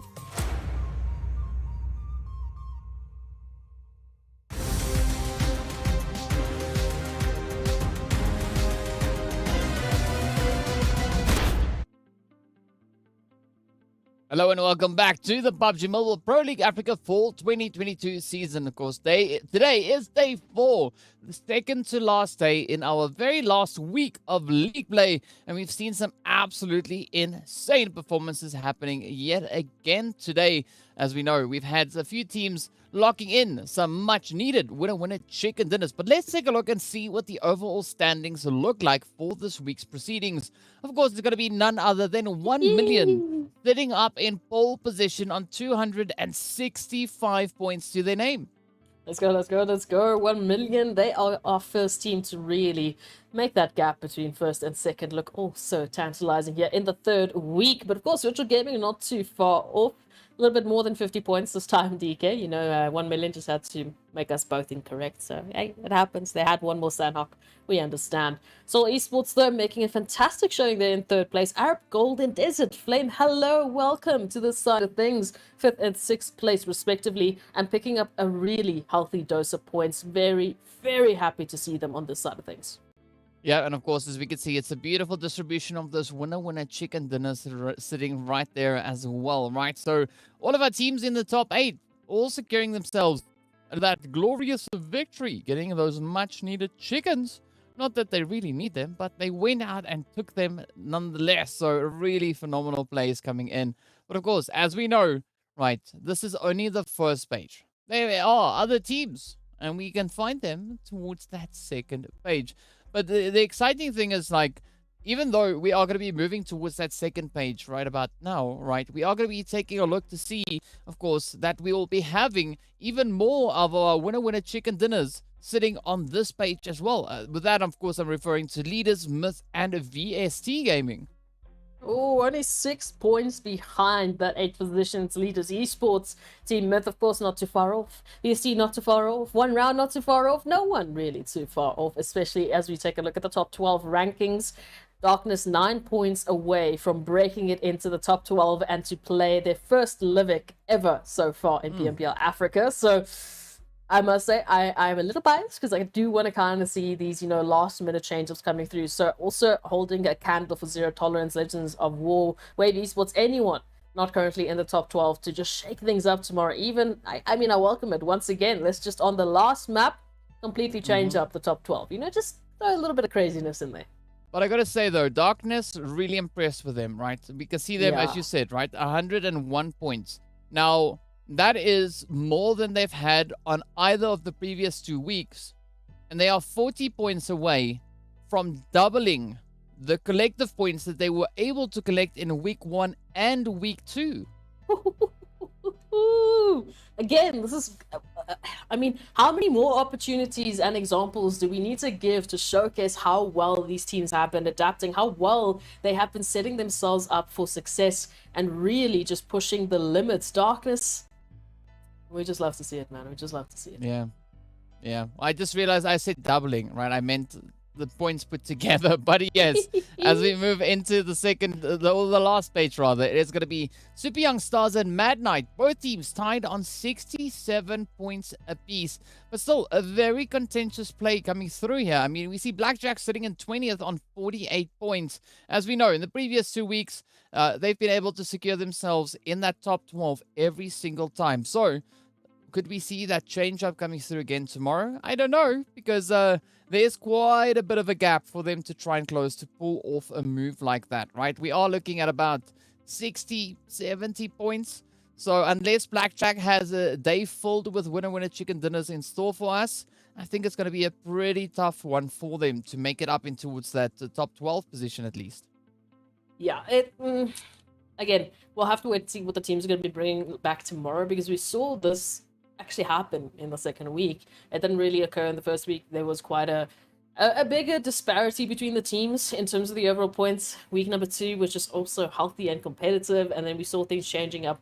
Teams even jumping from the last page all up in towards the top 12 to play on Livic. So there's definitely massive opportunities left for these teams. It is just going to be a hurdle. It is going to be a challenge, but it is one that we have seen teams like, especially these teams, take up in the past. So tomorrow is going to be literally the fight for the finish.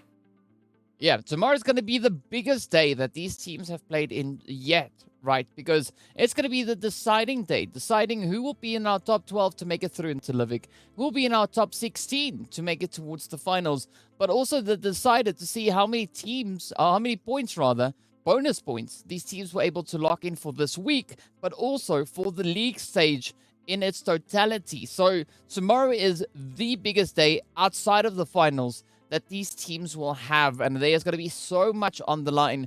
So I'm expecting that tomorrow the teams are going to blow our socks off. And, well, we'd love to hear what your predictions are coming through for tomorrow. So be sure to hit us up on our social media. Of course, you can head on over to PUBG Mobile Esports MENA on YouTube. You can hit us up on Facebook on PUBG Mobile Esports Africa. And then, of course, just PUBG Mobile MENA Esports on TikTok. Be sure to include the hashtag along with your comments, right? Tell us what you think, what your hopes and dreams are moving into that final game tomorrow. But tell us, who do you think is going to be those top 12 teams to move through? Is it your team that you are supporting, or have you changed sides and started to support somebody else? Village. Sacre bleu. Imagine changing up the fan base here into the last week. Of course, again, I can't blame any of the teams. The storylines that we've been seeing from everyone has been so inspiring. Whether you are looking at the dominators being Titans, 1 million virtual gaming leaders, or you're looking at the, the dark horses that have really had to work to get themselves into a fantastic position, like, well, Darkness, but not intended, Desert Flame. We even saw Zero Tolerance moving on up. We saw Arab Golden, saw Esports in recent days being so consistent. There's been a storyline for anyone and everyone to really fall in love with. And again, that is just the beauty of the African region and all the action they keep bringing us. Yeah, it's a very, very tough competition coming through. I mean, yes, as you've said, right, we had a few teams that have been dominating, but they've not been dominating on a daily basis, right? They have their one day, which they have their absolutely insane performances, but then they're toppled by another team that says, you know what, if you can do it, we can do it, and then they do it. We've seen that happen, especially in week 2, where Titans brought in that 100 point a day. Then 1 million replicated the efforts, also locking in 100 points a day. And so far, these teams really shaking things up. So that only leaves even more excitement for tomorrow. So be sure to join us in tomorrow as we get into our very last day of league play right here in the PUBG Mobile Pro League Africa Fall 2022 season. But until then, stay fresh, stay frosty. We hope to see you all back again tomorrow for even more PUBG Mobile action.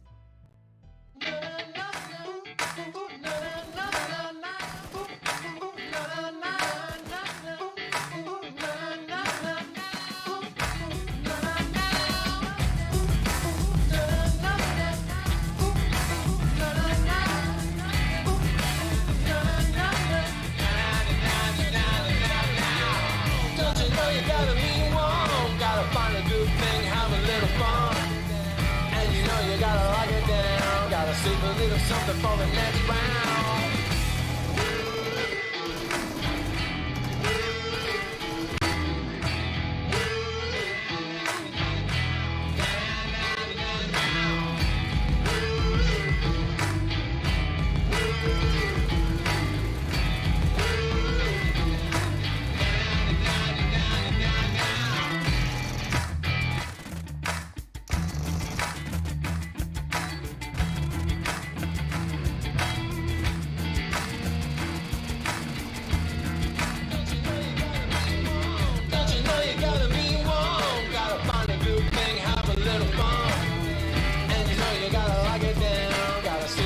Something for the next round. Gonna give it just a little more.